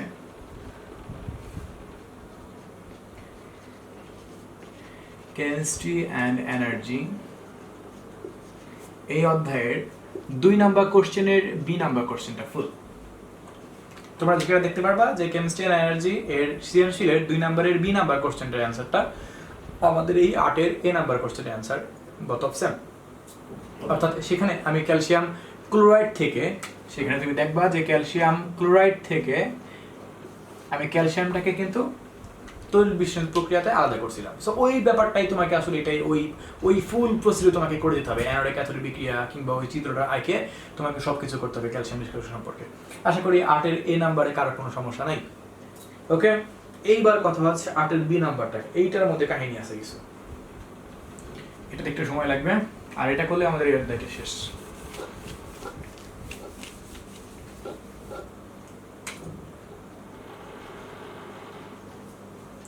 এখানে একটা কথা বলছে উদ্দীপকের ধাতুটি, ধাতু মানে কি আছে এখানে ক্যালসিয়াম, গ্রুপভুক্ত মৌলসমূহের একই ধরনের রাসায়নিক বিক্রিয়া দেয়, ব্যাখ্যা কর। তাহলে এখন প্রশ্ন লাগে ক্যালসিয়াম আছে কই, তাকে নিয়ে চিন্তা করতে হবে। ক্যালসিয়াম 20 অনেক কাদের সাথে মিক্স করছেন, এটা ইলেকট্রোম্যাশ করতেছি 1s2 2s2 2p6 3s2 3p6 4s2, বলো কোথায় আছে? Fourth period and second group. তার মানে যেহেতু বলছে একই গ্রুপভুক্তের কথা বলা হচ্ছে, তার মানে সেকেন্ড গ্রুপে কে কে আছে একটু সেকেন্ড গ্রুপের মৌলগুলোকে লিস্ট করি। সেকেন্ড গ্রুপ পিরিয়ডিক টেবিলের সেকেন্ড গ্রুপের কথা বলছি। ফার্স্টে কে আছে? বেরিলিয়াম, তারপর ম্যাগনেসিয়াম, তারপর ক্যালসিয়াম, স্টারনিয়াম, ব্যারিয়াম, রেডিয়াম, একদম সবটি আমের গোষ্ঠী। Beryllium, magnesium, calcium, strontium, barium, radium. যাই হোক, এটা আমাদের সেকেন্ড গ্রুপ। কথা হচ্ছে এই সেকেন্ড গ্রুপের প্রত্যেকটা মৌলরই একই রকমের রাসায়নিক বিক্রিয়া দেয়, এই কথাটাকে ব্যাখ্যা করতে হবে কথাটা কতটা সত্য। তো আমরা যে কাজটা করতে পারি, এই প্রত্যেকটা মৌলের সাথে, যদি এখানে প্রত্যেকটা মৌলকে নিয়ে বিক্রিয়া করার দরকার নাই, কারণ আমরা 1 2 3 4 5 6টা মৌল দেখতে পাচ্ছি, এতগুলো মৌল নিয়ে বিক্রিয়া করে কি লাভ? এক কাজ করো 3-4টা মৌল সম্পর্কে ব্যাখ্যা দাও, কারণ সবগুলো যেহেতু একই রকম, খুঁজে খুঁজে 3টাকে নিয়ে দেখাও। বেরিলিয়াম দাও, ম্যাগনেসিয়াম দাও, ক্যালসিয়াম দাও আর ব্যারিয়াম দাও, 4টা মৌল কমন। স্টোনিয়াম, রেডিয়াম দিতে পারো, আসলে রেডিয়াম অনেক বড় মৌল তো, এই জন্য আমার মনে হয় ব্যাখ্যাটা তোমার না দেওয়াটাই বেস্ট হবে। তবে দিলে কোনো ক্ষতি নেই, কারণ যেহেতু একই গ্রুপে আছে, তার আবার কোনো ওই রেডিও অ্যাক্টিভিটি বৈশিষ্ট্য থাকতে পারে, যেটাকে বলা হয় তোমার রেডিও অ্যাক্টিভিটিকে কি বলা হয়, তেজস্ক্রিয়তা। তো এই জন্য তেজস্ক্রিয় মৌলগুলো কাটানাটি না করাই উচিত। কিছু বিক্রিয়া দেবো, ফার্স্ট বিক্রিয়া দেখাবো। এদের প্রত্যেকের সাথে আমি একটা কাজ করি, আমি প্রত্যেকের সাথে যদি অক্সিজেনকে যুক্ত করি, প্রত্যেকে কিন্তু মেটালিক অক্সাইড উৎপন্ন করবে। এটা কমন একটা এক্সাম্পল, যে যেমন তুমি বেরিলিয়াম এর সাথে অক্সিজেন যুক্ত করো, কি পাবা? Beryllium oxide. বুঝতে পারছো? এখন যদি বেরিলিয়ামের পরিবর্তে ম্যাগনেসিয়াম ইউজ করতা, তাহলে সেখান থেকে কি পাইতা? Magnesium oxide. যদি এখানে তুমি ক্যালসিয়াম ইউজ করতা, অক্সিজেন সাথে বিক্রিয়া করলে কি উৎপন্ন করতেও? Calcium oxide. একটা বৈশিষ্ট্য আর দেখাতে পারো তুমি। আবার আরেকটা বৈশিষ্ট্য তুমি পানির সাথে বিক্রি করে দেখাতে পারো। ধরো বেরিলিয়াম প্লাস ওয়াটার কি উৎপন্ন করবে? বেরিলিয়াম হাইড্রোক্সাইড, কারণ পানি থেকে ওই অংশটা নিবে, প্লাস হাইড্রোজেন আলাদা হয়ে যাবে। সেম তুমি যদি এখানে ক্যালসিয়াম প্লাস ওয়াটার দাও, তাহলে সেখান থেকে পাবা calcium oxide, calcium hydroxide plus হাইড্রোজেনকে কলিচুন বলা হয়। আর ব্যারিয়াম আমি এখান থেকে ইউজ করতেছি, barium plus water barium hydroxide plus hydrogen. তাহলে তুমি প্রত্যেকের সাথে হ্যালোজেনকে যুক্ত করে দেখতে পারো একটু, যেমন বেরিলিয়াম প্লাস হ্যালোজেন বলতে তুমি কাকে ইউজ করবা? ফর এক্সাম্পল তুমি ক্লোরিন ইউজ করো, কি পাবা? Beryllium chloride plus chlorine,